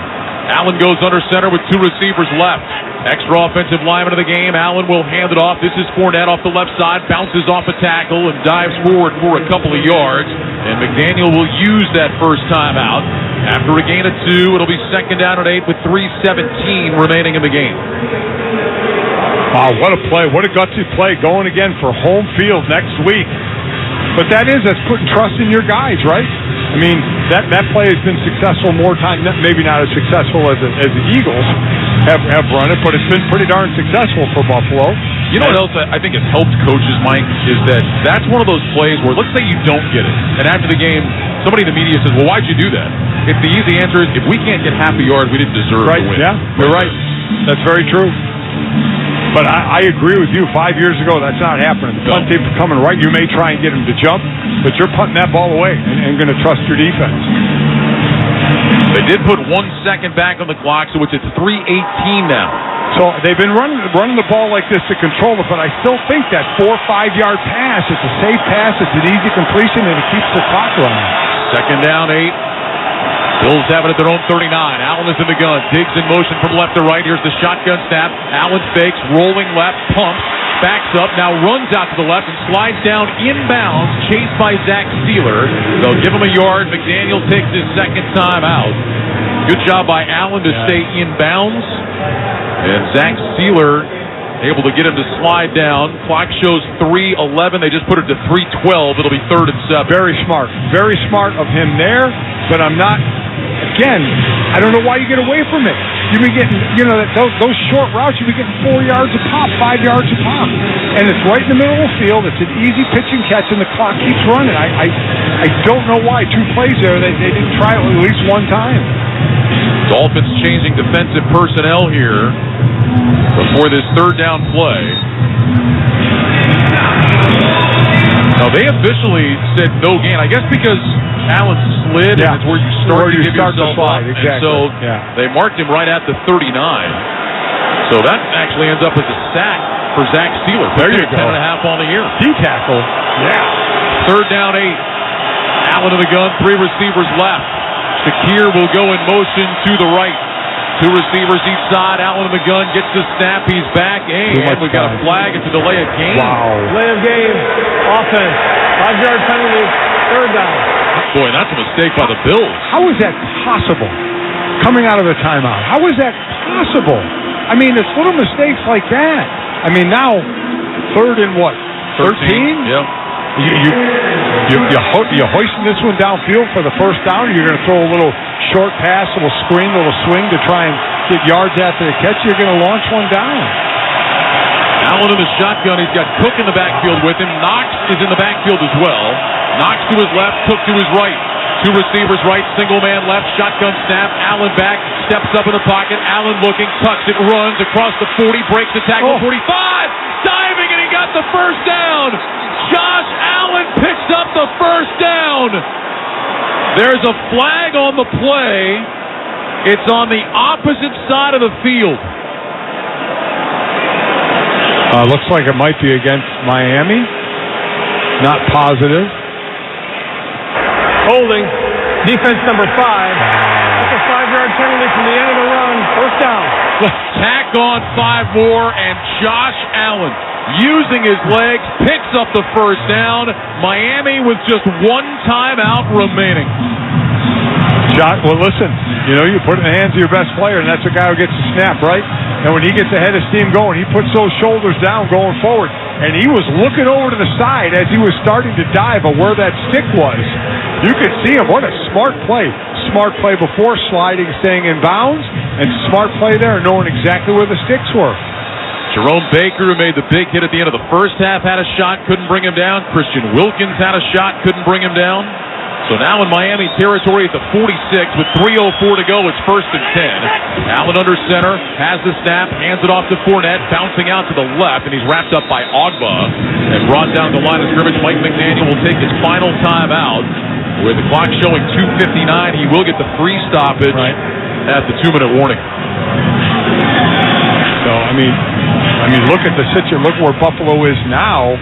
Certainly, if they get close enough to probably try and go for it, or not in field goal range, to go for it on 4th down to get another 1st down to ice this game.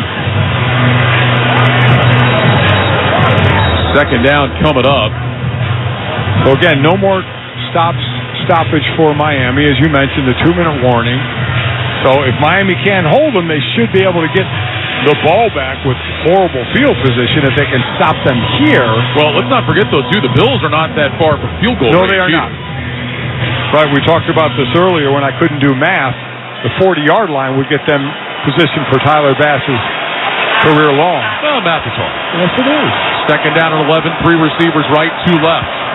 Allen in the gun, gets the snap. He's going to keep it, sweeping around the left side, gets outside the numbers, trying to stay in bounds, and does. Steeler was trying to force him out. Allen collapses down after about a 1-yard gain. So the clock will continue to run. Bills will have to run another play before we get down to the 2-minute warning. It's going to be 3rd down and long. And again, this is really important here. Not just for Miami to get the stop, but to keep them out of field goal range. Yeah, exactly. It's interesting that Buffalo goes for it in their own territory on 4th and 1. Now while the clock's running, playing around here, they get a 1st down and end the game here. 10 on the play clock as the Bills get to the line of scrimmage. Game clock shows 2:20. This is 3rd down and 10. Ball at the Miami 46. Allen in the gun, trips right, single man left. Here's the snap. Allen back, looks, throws over the middle, caught by Shakir, and he's going to be just short of the first down, but he is inside the 40. David Long made the tackle a yard shy of the marker, but the Bills are in field goal range, and now as we get to the 2-minute warning, Sean McDermott has a decision to make. Do you kick the long field goal to go up by 2 scores, or in a 4th and about 1 situation, do you line up and do you go for it to try to get the first down and then kneel out the clock? We'll find out when we come back. 2 minutes to go. Bills 21, Dolphins 14. You're listening to Sunday Night Football on Westwood One. And now a message from Puffs Plus Lotion Tissues. Ordinary tissues can leave you with a red nose, so choose Puffs Plus Lotion for all of your blows. Puffs have lotion to soothe sensitive skin, so you can wipe without wincing. It's a win-win. Puffs have cushiony thickness, which brings relief too, so the days of sore red noses are gone and through. When you're after soothing softness, a nose in need deserves Puffs indeed. The venue set.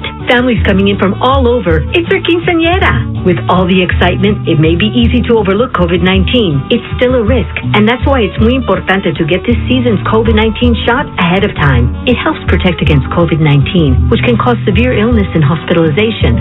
So let's set the date, vaccinate, and celebrate. Learn about a vaccine option and book this season's updated COVID-19 shot today at schedulecovidvax.com. Sponsored by Pfizer. Selling online is a lot like football. You need guts. You need stamina. You need conversion. And Shopify is the best converting checkout on the planet. Now, we're not just talking 2-point conversions. Shopify's checkout converts up to 36% better than other leading e-commerce platforms. So whether you're just starting out or scaling up, score more sales with Shopify. Start your $1 a month trial today at shopify.com/touchdown. 2 minutes to go in Miami. Bills 21, Dolphins 14. The Bills have a 4th down and 1 at the Miami 37, and right now the offense is staying on the field. Mike, what do you do here if you are Sean McDermott? Well, again, Bass is long as a 58-yarder, but he did it in 2020, so 37 going to the 45 would be a 55-yarder. I don't think I risk that, A, for the missing field position, B, for the possibility of a block. I think I would trust Josh Allen, as we're looking at the replay of when he kept the ball by the sideline. Before he went down, his hand actually went out of bounds, which should stop the clock. Yeah, that's a big miss. That is a big miss. Well, right now the Dolphins are going to watch the Bills line up to go for it. Leonard Fournette is lined up as the Wildcat quarterback. Allen is split to the left. Shakir in motion from right to left. Now Allen runs in, puts his hands under center with the play clock at 12. Maybe just trying to get Miami to jump, and they almost did. Allen goes to the hard count. Play clock down to 7. Now it's 6. Allen stands up. Play clock down to 2. Squats down again. Goes to the hard count. Dolphins hold their water, and Buffalo takes the timeout. Buffalo, their second of the half. It'll be 30 seconds. So the Bills wanted to see if the Dolphins would give them the first down. Right. Let's see if they decide to still keep the offense out or if it'll be the field goal team. Right now, it appears that they're keeping the offense on the field. Yeah, I still think I would be going for it. Bass warming up, but nowhere near where the meeting's going on in the field. Not even they're really even thinking about the field goal. Remember, the ball is at the Miami 37, so if the Dolphins could get a stop, that's where they would have it. Bills' offense is staying on the field. So it all comes down to this for the AFC East. A Buffalo first down gives them the title, gives them the 2 seed and a home game next week. A Miami stop keeps their hopes alive. Allen under center. He's got 3 behind him ready to push. Allen takes the snap, goes airborne. I don't know that he got it. He got stood up. This is going to be close. Allen did this earlier, left his feet, went airborne, angling to his left. The Dolphins think they've stopped him. Boy, I can't wait to see this measurement. I'm not really sure, and it's worked for him, so I guess that's why he does it at times. I'm not sure why when you're 240 you jump. Allen's signaling first down. The Dolphins are signaling it's our ball. I just set the game clock to 153. 153. Do you think this is going to be a big-time measurement? Slightly. Wow. Again, home field on the line, and we're talking inches right now. Let me just say, because I'm contractually obligated to do so, that the television yellow line is unofficial. Yes. The nose of the ball is short of that yellow line right now. I think he is short as well. Here's the measurement. They stretch the chain. Wow. He is short, and the Dolphins take over. With 1:53 to go, the Dolphins stop the Bills on 4th and 1, and Miami's hopes live. Again, we've seen them be successful with this. I get it. Not only is he jumping, Ryan, but he's jumping and he has the ball to his chest. You know, a lot of times when you jump, sometimes you'll put the ball out, but you can't do that in the middle of the field because it's not like at the goal line where as soon as the ball crosses the goal line, the play's over. Here, if you put that ball out and it gets knocked out, it's going to be a fumble. So I don't understand why jumping like that. I think the officials absolutely got that spot right. I agree. So the Dolphins take over at their own 37. 1:53 to go, out of timeouts, trailing 21-14. Tagovailoa in the gun, gets the snap, back to pass, throws left side, caught by Tyreek Hill, running for the sideline, and he's taken out of bounds. Close to the 45. Dane Jackson was in coverage and made the stop. It's a gain of 9. Second down and 1, 1:48 on the game clock. So again, you have no timeouts. You can still work the middle of the field. You have time to get up and do a hurry up or a kill play. You want to try and get yourself in position for a legitimate shot at the end zone. They actually said Hill stepped out at the 44. So it's a gain of 7, second down and 3. 3 receivers right, 1 left. Tagovailoa in the gun. Sends Berrios in motion out to the right, takes the snap, back to pass, throws right side. That's caught on the numbers by Smythe, the tight end, and his progress stopped right there, so the clock will continue to roll. 1:37, 1:36. Micah Hyde made the tackle. Dolphins try to get lined up. Clock continues to roll. Down to 1:29 to go. From midfield, 1st and 10. 2 in the gun, 2 receivers left and right. Here's the snap. Tagovailoa back, throws on the middle, incomplete. Off the hands of Hill, but a penalty flag is down. It looked like he got grabbed coming out of his break. Not shocking. Pass interference, defense number 30. Dolphins placing a final foul, automatic first down for Miami. 1:22 on the clock. Dane Jackson called for the pass interference. Wow. I mean, that's where you want to go. And we've seen Tyreek Hill with a couple of drops, actually. But he breaks to the inside. Boy, yeah, and Dane just grabs him right around the shoulders. So it goes to the 10-yard penalty. The ball to the Bills' 40. First down and 10, 1:22 to go. 21-14, Buffalo, AFC East title on the line. 3 receivers left, single man to the right. Here's the shotgun snap. Tagovailoa back to pass, steps up, under pressure, throws right side, and it's nearly intercepted. He was trying to get it to Hill. The throw was high and behind him, and Taylor Rapp came in to knock it away. He had a shot. One of his teammates did as well on the deflection. So Christian Benford was out there. He had to get it over the top of Benford. That's why that ball hung in the air, and it actually gave Rapp a little bit of time to come over and make a play. Tyreek Hill limps to the sideline. He will not be out there for this second down play. Second down 10, 1:17 to go. Tagovailoa in the gun, Jeff Wilson the running back. 2 receivers to the left, make it 3 now. Single man to the right. Berrios in motion to the left. Tagovailoa back to pass.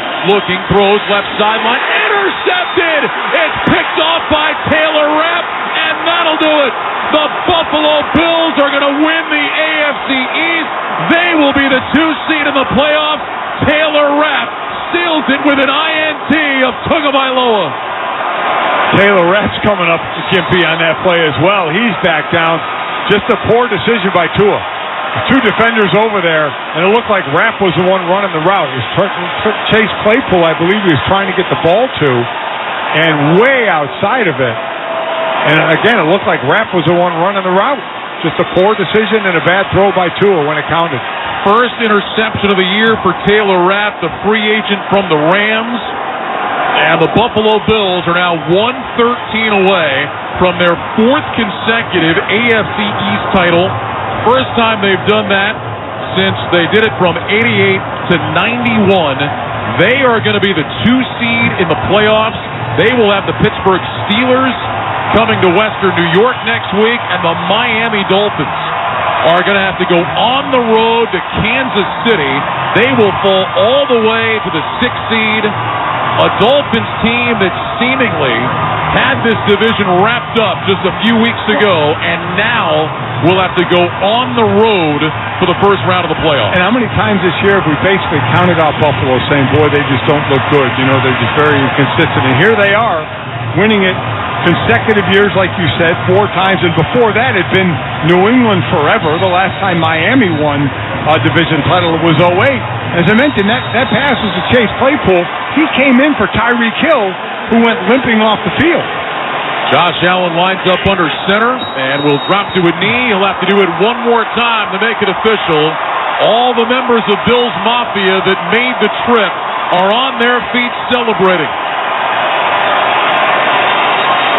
And there are plenty of Bills fans in this building tonight.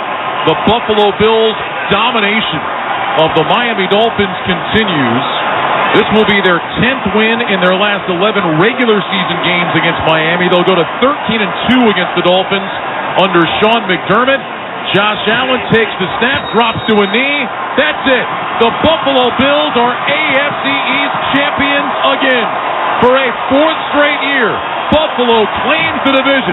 The Bills will be the 2 seed. They will be at home for the playoffs next week. And for the Miami Dolphins, a crushing end to what had been a terrific regular season. They're still in the tournament, but they will have to go on the road as the 6th seed. The final score tonight, Buffalo 21, Miami 14. A Bills road win sends them to the division title. Well, I hope when they're handing out game balls, Deontay Hardy gets one for that punt return that really sparked this team when the offense was turning the ball over in the red zone. Hardy finally got the team back in and tying it up with the long punt return for a touchdown. And what a difference in the second half of yardage and drives. Well, it ends up tonight, the total yardage, 473 for Buffalo, 275 by Miami. The Bills just dominant in that second half after driving the ball up and down the field in the first half and missing opportunities. The Hardy punt return kickstarts them, and they get it done from there. Josh Allen with a touchdown pass to Dawson Knox that gave the Bills their first lead, and they hang on and win it on the road in Miami, a building where the Dolphins had been 7-1 this year with a point differential of plus 138.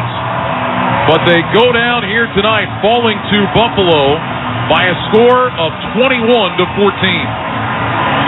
Buffalo now 19-2 in December and January in regular season games going back to 2020.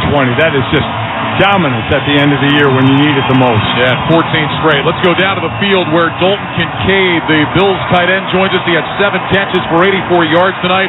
Dalton, Ryan Radke, Mike Golick upstairs. Congratulations on the win. You guys were moving the ball so well in the first half, but just couldn't get points.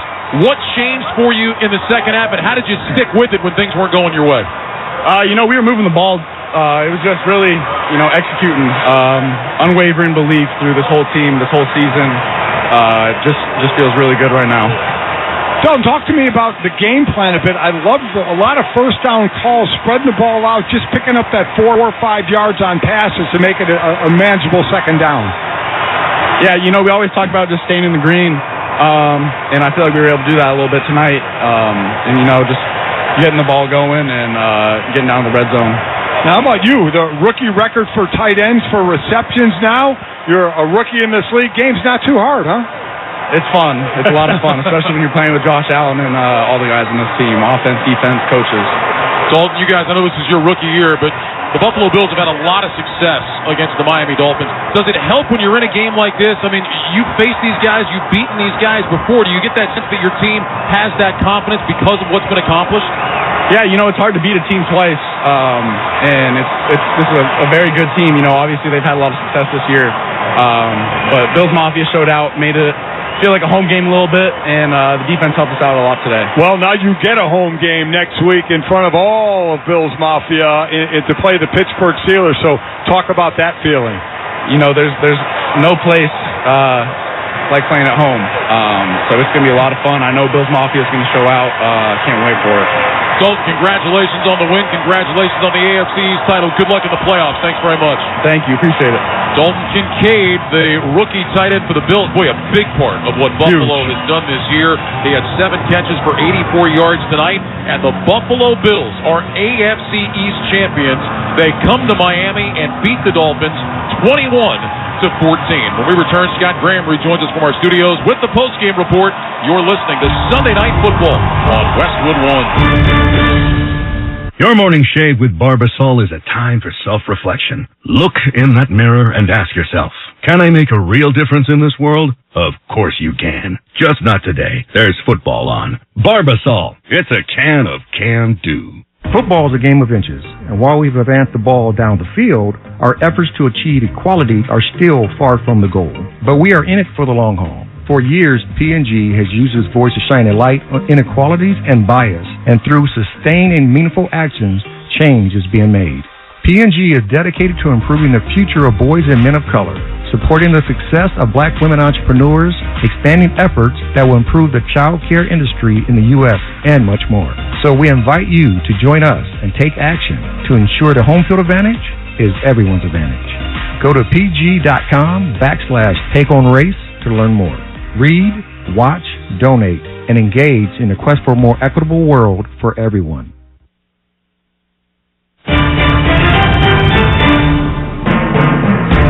Scott Graham from our Westwood One studios. The regular season is in the books.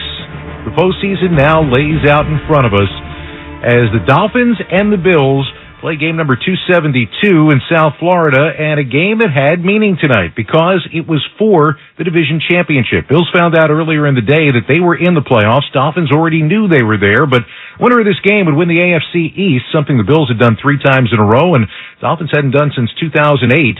Therefore, they would get the number 2 seed. The loser would go into the wild card side of things as the 6 or 7 seed and play next weekend on the road. Dolphins coming into this game with a huge home field advantage. As you heard Ryan talking about, 7-1 at home this year. And early in this ball game, they did a pretty good job of not only moving the ball, but running the football. Of course, you're talking about a team that is known for putting the ball in the air. You got Tyreek Hill on that squad and Tua Tagovailoa throwing the ball. You understand why. But they also have a full complement of running backs, even without Raheem Mostert tonight. And it was the newest member of the running back crew here in 2023 that got them on the board midway through the second quarter. Pistol formation here on second down, about 9.5. 2 receivers to the right. Here's the snap. Tua turns, toss it to Achane running the right side along the number 20. Cutback 15 to the 10 to the 5. Achane is gone. Touchdown Miami.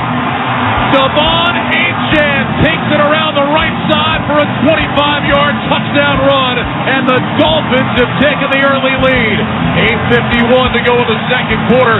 6-0 Miami for Achane, his 11th touchdown in his 11th game this year.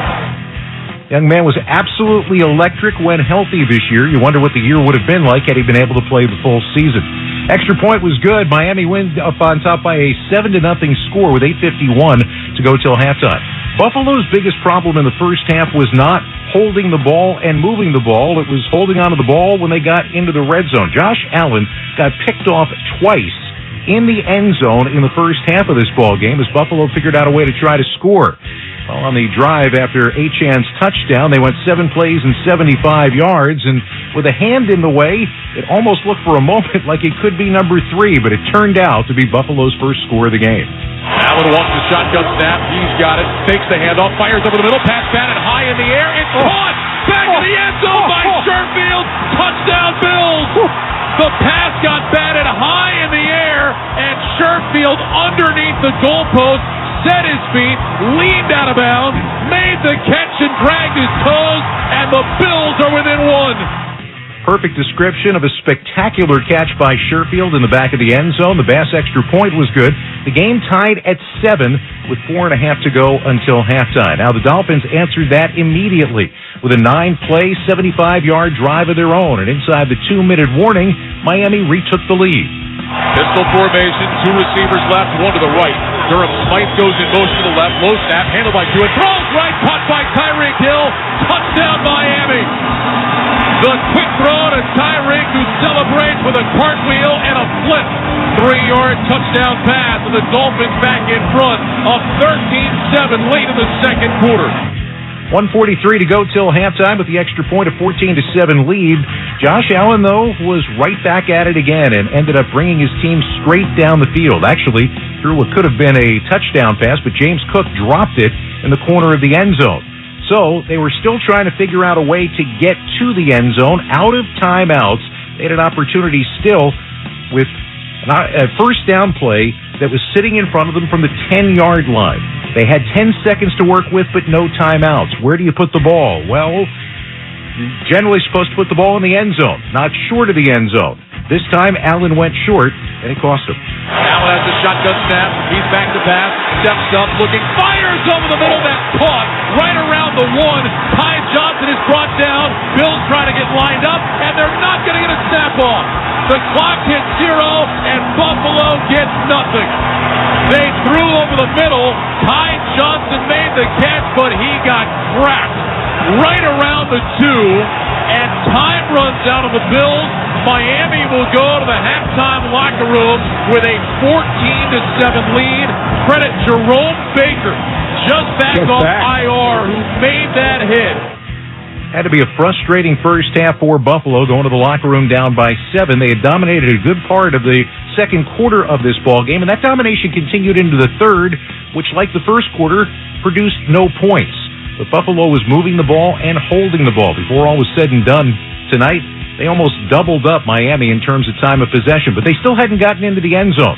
Early in the fourth quarter, they were still down by 7, and they desperately needed a spark, which they ended up getting on special teams. Time for our Wrangler Jeans highlight of the game. Bailey gets the snap. Here comes the punt.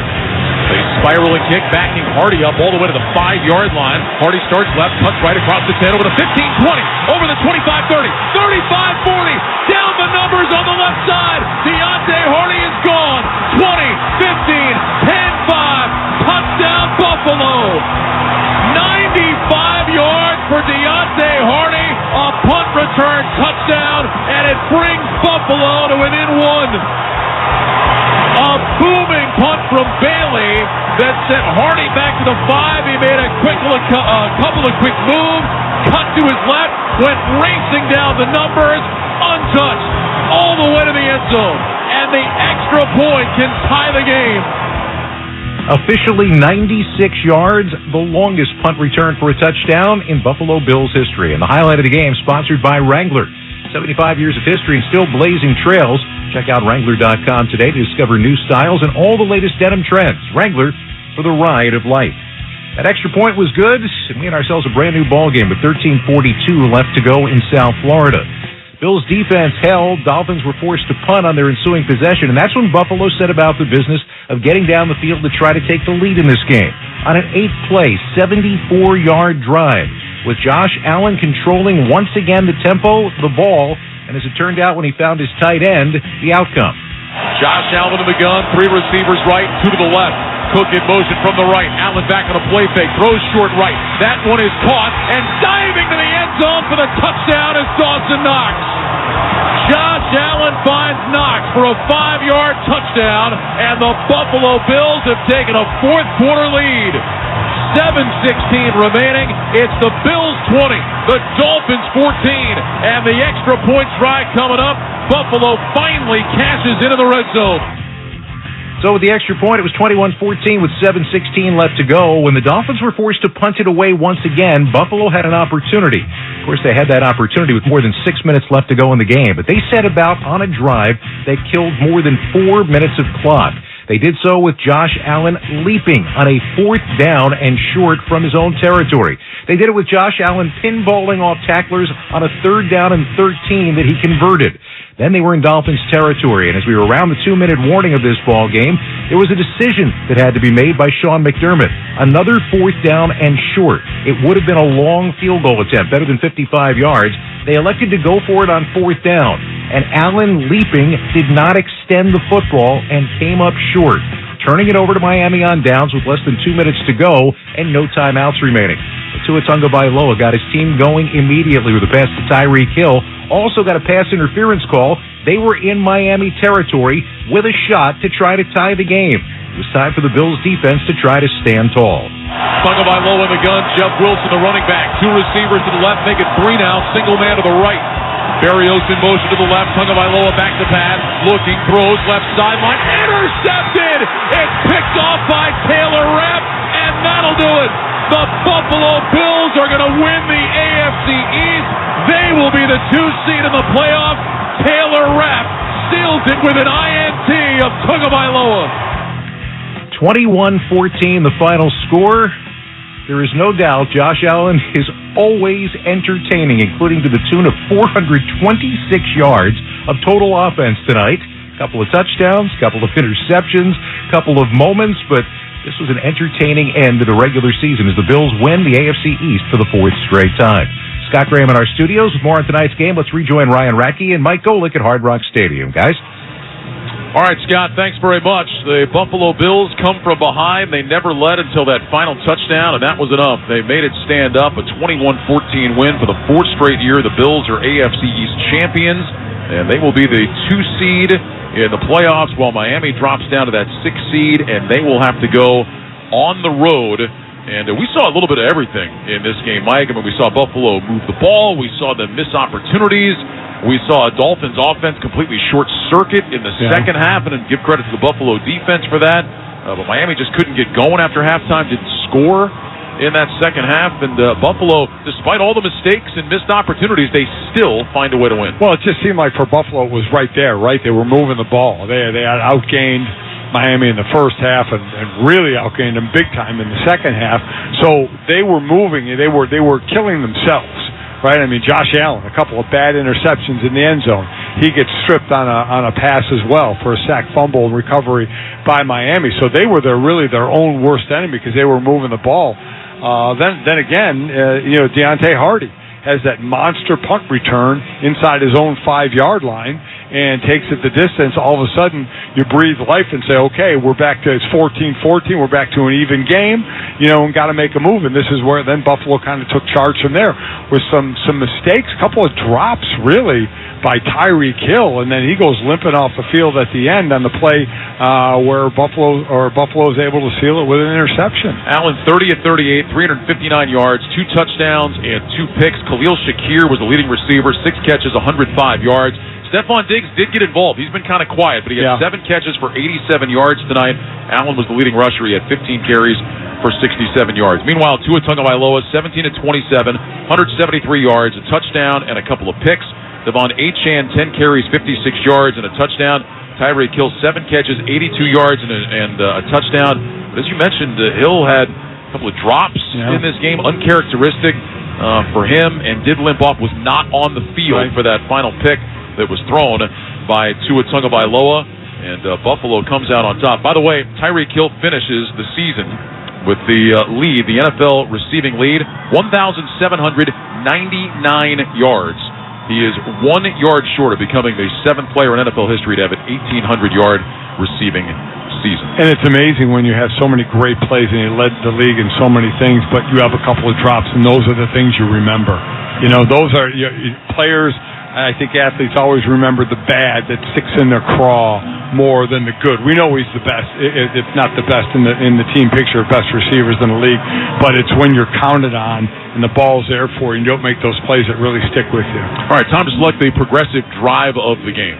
So after that, as I mentioned, the Deontay Hardy punt return for a touchdown that tied it up, Miami goes 3 and out. So credit Buffalo defense. So 3 and out after the big momentum switch. Ball goes back to Buffalo. 8 plays, 74 yards, 4:52 later. You end up with a touchdown pass to Knox, and you go up 21-14. And the way Buffalo have been dominating the second half, you figured Miami was going to have to get a big play, and they were never able to do it. That's the drive of the game, sponsored by Progressive. Protect your home and auto. Save when you bundle. Get a quote today at Progressive.com. So these two teams go into the postseason. Buffalo goes in riding a 5-game winning streak. It's interesting, though, to me, Mike, if you look at it, I think Buffalo would be the first to tell you they're not playing their best football. No, they're not. They barely win in L.A. a couple of weeks ago. They barely survived against New England last week. They had all the missed opportunities here tonight, yet they're finding ways to win. And now they get a home game next week in the playoffs. They will host the Pittsburgh Steelers in the early game on Sunday at 1 o'clock Eastern. What do you expect from this Buffalo team in the playoffs? Well, I mean, they've been riding the run, though today, it was that short pass a lot on first down that put them in second, 4, 5, or 6 areas. I really like that. But we had mentioned since week 10 they've been averaging over 158 yards and 35 rushing attempts per game. So will they lean on that? Bad weather won't give them an advantage because Pittsburgh's used to bad weather as well, but Pittsburgh's playing with a backup quarterback and Mason Rudolph, and the best player on the team, and maybe the defensive player of the year or a guy who's going to get votes for it, may not play. He has a grade 2 MCL sprain, does TJ Watt, and even if he plays, he's not going to be at 100%, so that is a big, big blow for a Pittsburgh Steelers team. By the way, we say this all the time. Doesn't matter how you win, just win. Buffalo may not be winning pretty, but they're winning, and that's what matters, and they get the home game as the 2 seed now in the AFC playoffs. Meanwhile, Miami, they go to Kansas City. It's the late game Saturday night. They hope they're going to get Jalen Waddle and Raheem Mostert back. They'd like to get Xavier Howard back. We'll see about that. But Miami, 2-3 in their last 5 games, so beat up, so many injuries. And Mostert and Waddle, you're talking about guys that are dealing with ankle injuries. You get in the cold. That's not exactly ideal conditions for those things to loosen up. Again, Tyreek Hill limped off. I'm sure he's going to play, and those guys are going to try and play. But where are they? Nobody's 100%. But when you're dealing with an injury, you're right, on a cold field, and does it come back to bite you? You got to miss some plays. Are you limping off and missing sometimes? So they're really hurting right now. As we said, every team goes through injuries. Theirs are coming at a bad time. Now, again, it's a Chiefs team that has not set the world on fire by any stretch, but Pat Mahomes. So played earlier this year overseas, and Kansas City won that game in Germany against the Dolphins. Big picture, playoffs. What are you looking for? Who do you like going into the postseason? 2 of the games I'm really looking at is Houston and Cleveland, just for what these teams have done, especially Houston, with so many first-timers on that team, and Cleveland on their 4th quarterback. Detroit and the Rams flip-flopping quarterbacks a few years ago. Now 2 of the deeper offensive teams, weapons around. Tampa Bay and Philly, what Philly team is showing up? Philly's been awful as of late, and Baker Mayfield just keeps getting beat up and just keeps getting the job done. And then the game we're going to do, Green Bay at Dallas. I mean, you look at what Jordan Love, he threw for over 300 yards today, 2 touchdowns, no interceptions. They're 6-2 in their last 8 games. And Jerry Jones in Dallas, it's Super Bowl or bust, and they're at home. So Green Bay is going to come in there. They're playing some really, really good ball now. I'm looking forward to us calling that one. Yeah, it'll be fun. Next week, Buffalo wins tonight, 21-14. Bills are the 2 seed. Dolphins will be the 6th. The Buffalo Bills, AFC East champions for a 4th consecutive year. We'll send it back to Scott Graham now in our Westwood One studios. All right, thank you very much, guys. We come back, we're going to run down all the scores and highlights from today's NFL action and get you set for next weekend as well. This is Westwood One's coverage of the National Football League. Hey, you're up next. My throat hurts so bad. There's no way I can sing tonight. Here, try these. Vicks VapoCool Drops. Yeah, Vicks VapoCool Drops has maximum strength menthol with a rush of Vicks Vapors. Ooh, I can already feel it. I told you. So, you ready? I'm ready. Please welcome to the stage. Vaporize sore throat pain fast with Vicks VapoCool Drops. At Grainger, we're for the ones who specialize in saving the day and for the ones who've mastered the art of keeping business moving. We offer industrial-grade supplies for every industry with same-day pickup and next-day delivery on most orders, all backed by real people ready to help. So you can get the right answers and products right when you need them. Call clickgrainger.com or just stop by. Grainger, for the ones who get it done. Are you the type of person who always expects a little more out of life? Then it might be time for the 2024 Kia Telluride X Pro. With its gloss black grille and amber headlights, this SUV is stylish enough to stand out in any setting. With its high-end tech and surround view monitor, it's equipped to make your life easier in all different ways. With seating for 7 people and second-row captain's chairs, it's comfortable enough to have you always dreaming of your next excursion. And with its impressive ground clearance, upgraded traction control system, and all-terrain tires, it's rugged and capable enough that the trip doesn't have to end when the pavement does. With all of these premium features and more, there's no doubt the Telluride X Pro can take you beyond your expectations. And beyond that, the 2024 Kia Telluride X Pro. Welcome to a new elevation. To learn more, visit kia.com/Telluride today.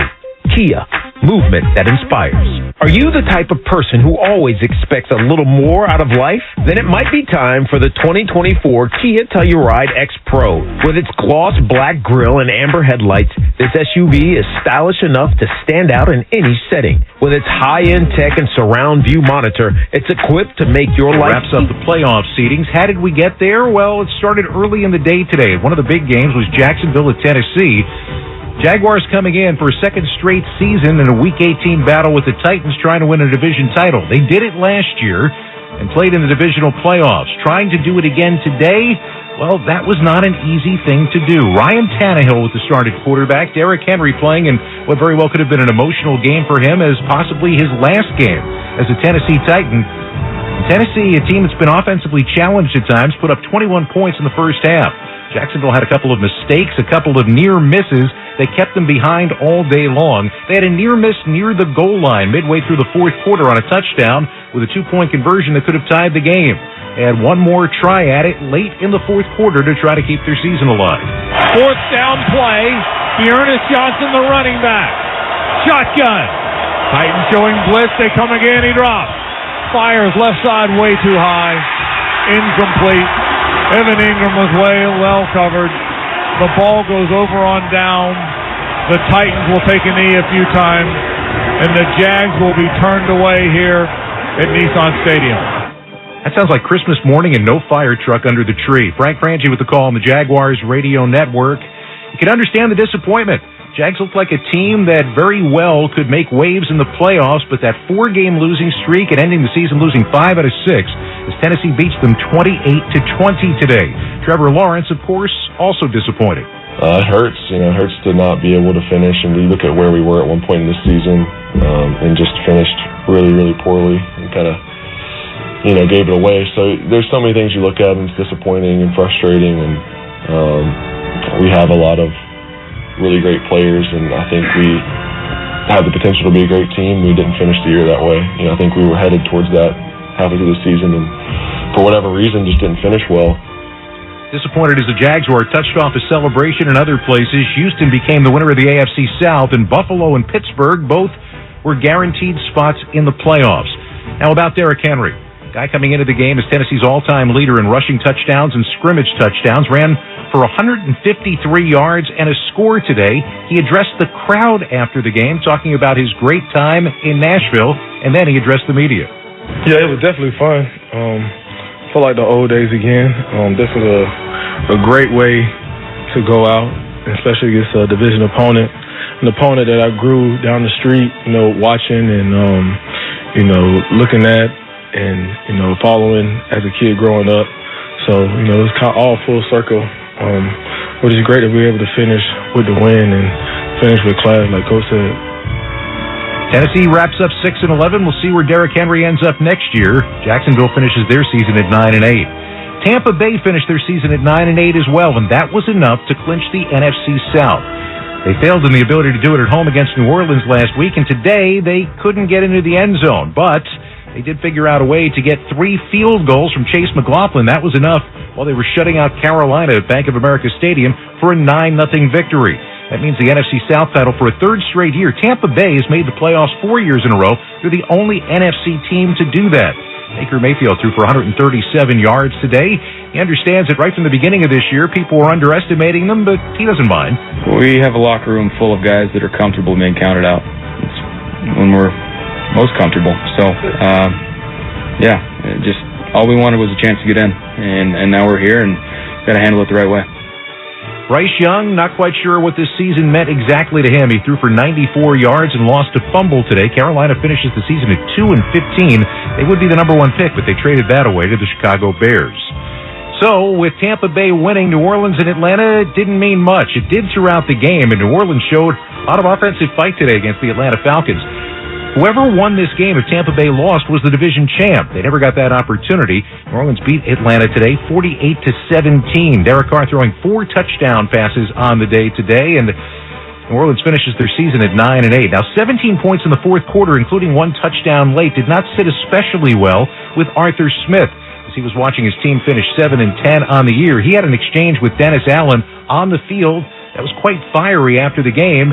And he talked about basically the game and that exchange after it was done. Nobody, wants to end the season like that, but, credit to them.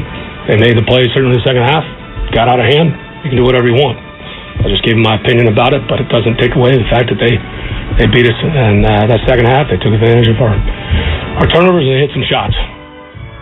They hit a lot of shots. They scored 48 points. Desmond Ridder threw for 291 and a couple of scores. Bijan Robinson had a good day. Atlanta finishes their season at 7-10.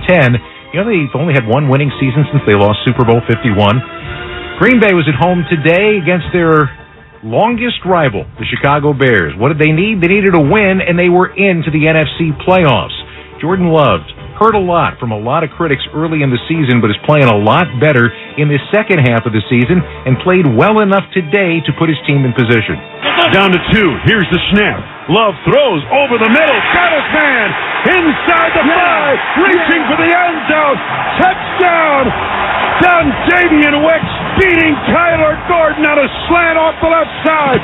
And the Packers have a 13-6 lead.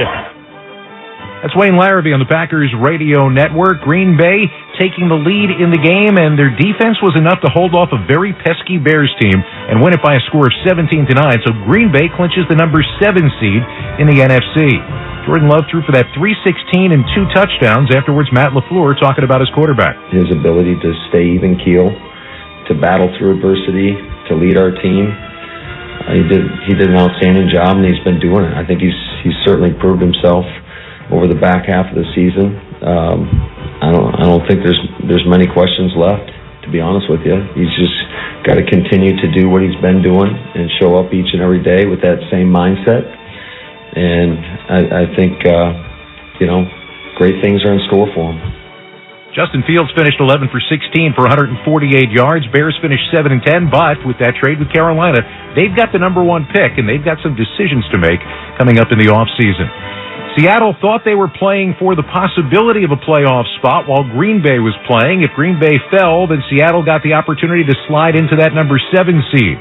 Therefore, they had to hold their breath as they held a 1-point lead over Arizona out in the desert with Matt Prater lining one up with time ready to expire. A 51-yard field goal attempt by Prater off the left hash mark. Gillikin puts it down.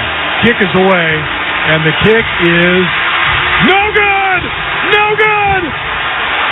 Prater misses from 51, and the Seahawks, regardless of what anybody else did today, the Seahawks win the final game of 2023 season on the last play of the game. Steve Rabel on Seahawks Broadcasting. Seattle ends the season at 9-8.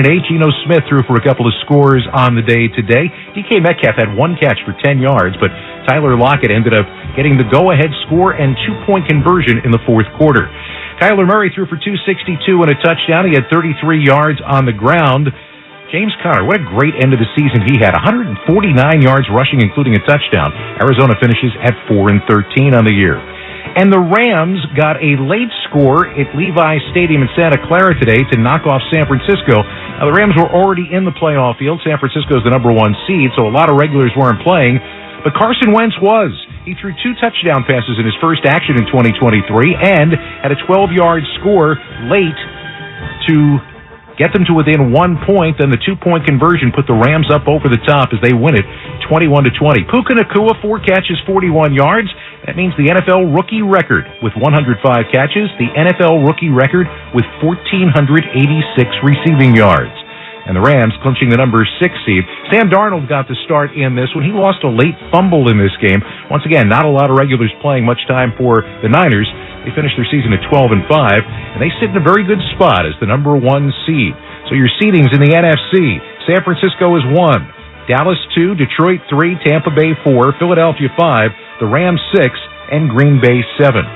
Still to come, we've got more scores and highlights, and we'll tell you how some of those teams got there. You're listening to Sunday Night Football on Westwood One. Wake up not knowing what you want? Now you can have a little of everything. With Wendy's Breakfast 2 for $3 Biggie Bundles, you can mix and match your very own perfect pairing of our delicious morning favorites. Choose from the sausage biscuit, egg or cheese biscuit, small seasoned potatoes, or medium hot coffee. The choice is all yours, not somebody else's. Get breakfast just the way you want it with Wendy's Breakfast 2 for $3 Biggie Bundles today. Choose wisely. Choose Wendy's. Limited time only during breakfast hours. U.S. price and participation may vary. Not valid in a combo. Single item at regular price. Hey, Brent, love the color. If you had to choose, would you watch paint dry or compare benefits plans? Compare benefits plans, obviously. But you know how complicated benefits are, right? Well, I run payroll with Gusto. Gusto makes it easy to find benefits like medical, dental, and vision for my whole team. Whoa. Oh, sorry. I'm going to need new glasses. Don't worry, you're covered. Choose benefits without the mess. Visit gusto.com/radio to sign up for free.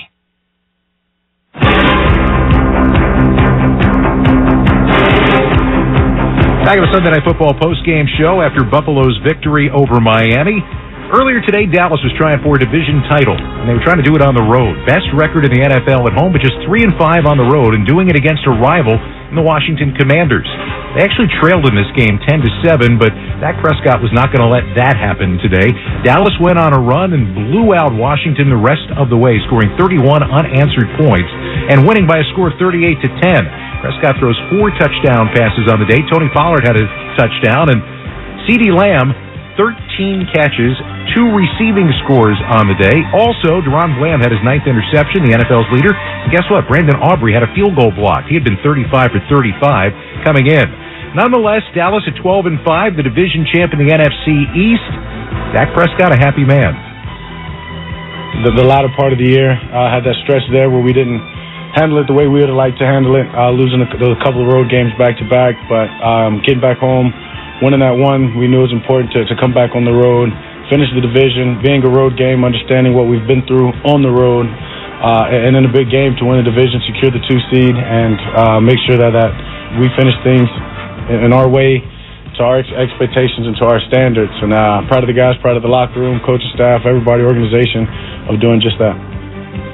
For their part, Washington finishes 4-13. That clinches the number 2 pick in the draft. Sam Howell was picked off twice, and a lot of speculation about Ron Rivera. His time with Washington may be done. We'll probably find out more about that in the coming days.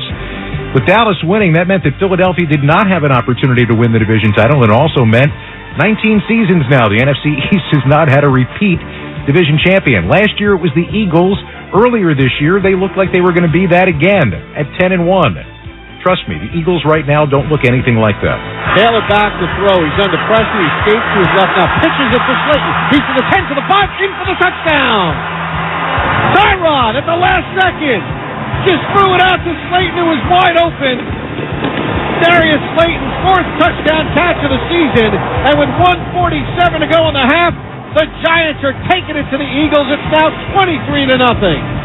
Bob Pop of the WFAN New York Giants Radio Network. Giants have always had a problem with the Eagles. This is the biggest lead they held over Philadelphia in 11 years.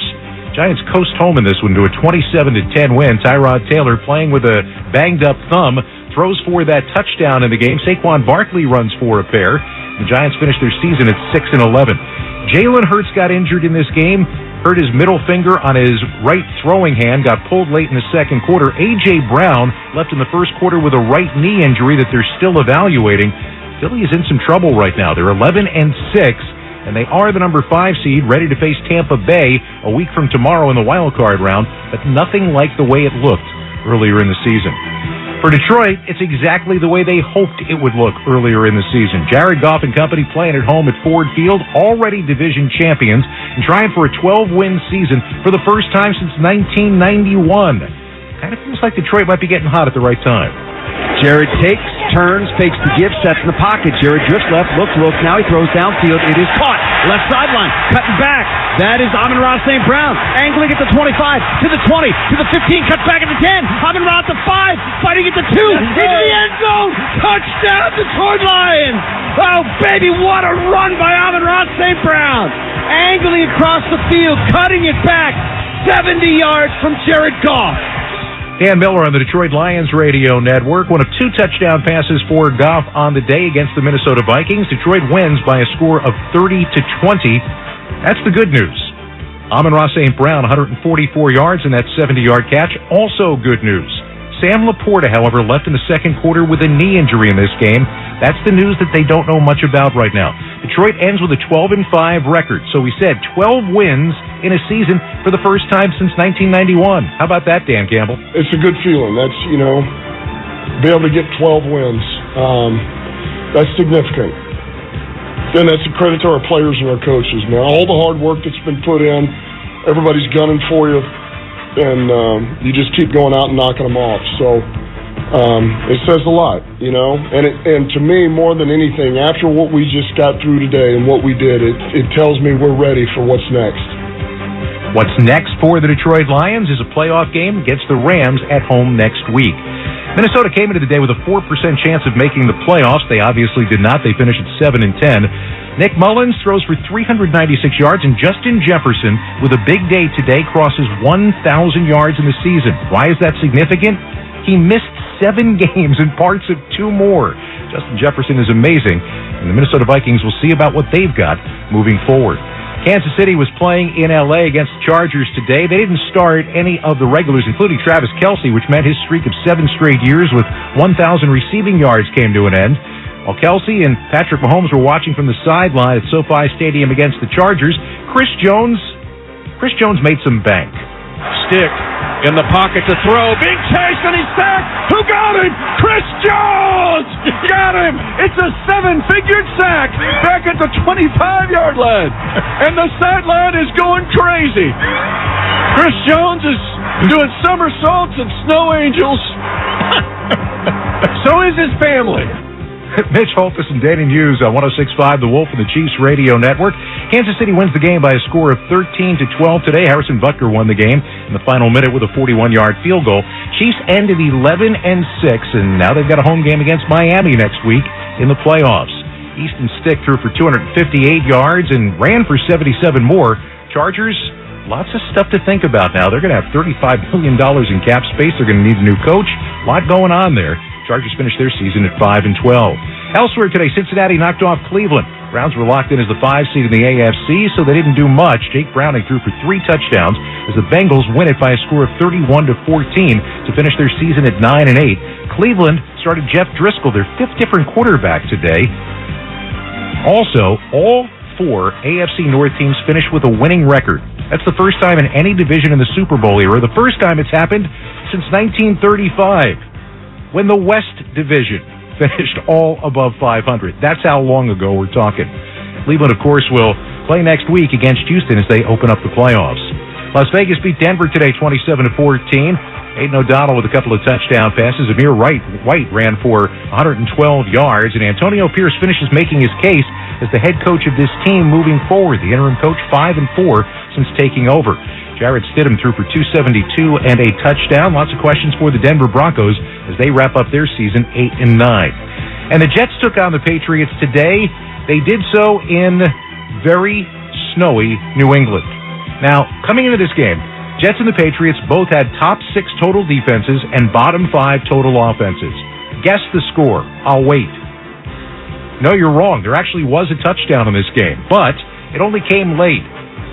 Breece Hall got it, and the Jets win the game by a score of 17-3 today to wrap up their season at 7-10. Trevor Siemian's numbers, 8 for 20 for 70 yards. Yep. Breece Hall had 37 carries for 178 yards. Career-high number for him on the day, and the Jets snap a 15-game losing streak to New England to wrap up their season. Bailey Zappi, 12 for 30 for 88 yards on the day, and Bill Belichick finishes at 4-13, his worst year as an NFL head coach. It was also his 178th loss all time, tying Tom Landry for most by a coach ever. That's in all games, not just the regular season. Of course, lots of speculation that Belichick won't be back. He talked to the media after the game. Disappointing year for all of us, players, coaches, staff, entire organization. Not anything that any of us are in any way content with. So, but it is what it is. So, as far as the future goes, I'll sit down with Robert, as I do every year at some point at the end of the season, and we'll talk about things as we always do. I'm sure that'll happen, but that's really about all I have to say about that right now, because there's nothing else to talk about. Did you ever think you would hear that Bill Belichick was going to be part of the Monday after the regular season when all of the speculation comes about with coaching changes, including one that we just heard from NFL Network's Ian Rappaport? He is reporting that Arthur Smith is going to be let go by the Atlanta Falcons. So your seedings in the AFC: Baltimore is 1, Buffalo is 2, Kansas City is 3, Houston is 4, Cleveland is 5, Miami is 6, and Pittsburgh is 7. We're going to wrap things up and give you the schedule for next weekend when we return. This is Westwood One's coverage of the National Football League. Are you the type of person who always expects a little more out of life? Then it might be time for the 2024 Kia Telluride X Pro. With its gloss black grille and amber headlights, this SUV is stylish enough to stand out in any setting. With its high-end tech and surround view monitor, it's equipped to make your life easier in all different ways. With seating for 7 people and second-row captain's chairs, it's comfortable enough to have you always dreaming of your next excursion. And with its impressive ground clearance, upgraded traction control system, and all-terrain tires, it's rugged and capable enough that the trip doesn't have to end when the pavement does. With all of these premium features and more, there's no doubt the Telluride X Pro can take you beyond your expectations. And beyond that, the 2024 Kia Telluride X Pro. Welcome to a new elevation. To learn more, visit kia.com/Telluride today. Kia, movement that inspires. It's the call you make to take control of your health. Good morning, Princeton Longevity Center. When you call Princeton Longevity Center, the region's leading center for preventive medicine, preventing heart attacks, finding cancers before they spread. Princeton Longevity Center not only helps you prevent life-threatening illnesses, they can help you reduce the anxiety that comes from just not knowing enough about your health. It's a very in-depth physical. When you call, a coordinator will tell you about a one-day comprehensive exam. We do have even your blood tests back the same day. Princeton Longevity Center is the region's only preventive medicine center with 64-slice CT scan. The technology Time Magazine says is the most accurate test for early detection of cardiovascular risk. But we can also do virtual colonoscopy with our scanner. Schedule your appointment today. Call 888-8000-PLC or PrincetonLongevityCenter.com. And we do it all in one day. 888-8000-PLC.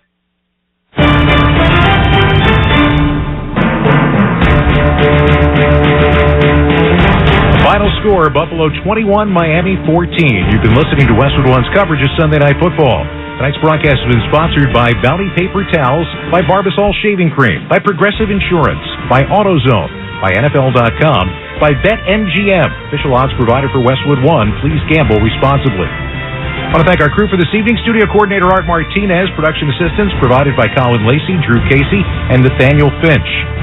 Our statistician Andrew Firestein, our spotter Joe Casal, our engineer Darrell Dawes, producer Aaron Cummins, production supervisor Brian Finkelstein, coordinating producer Mike Eby, executive producer of Westwood One Sports is Howard Deneroff. Join us next week for Super Wild Card Weekend, 6 games spread over 3 days.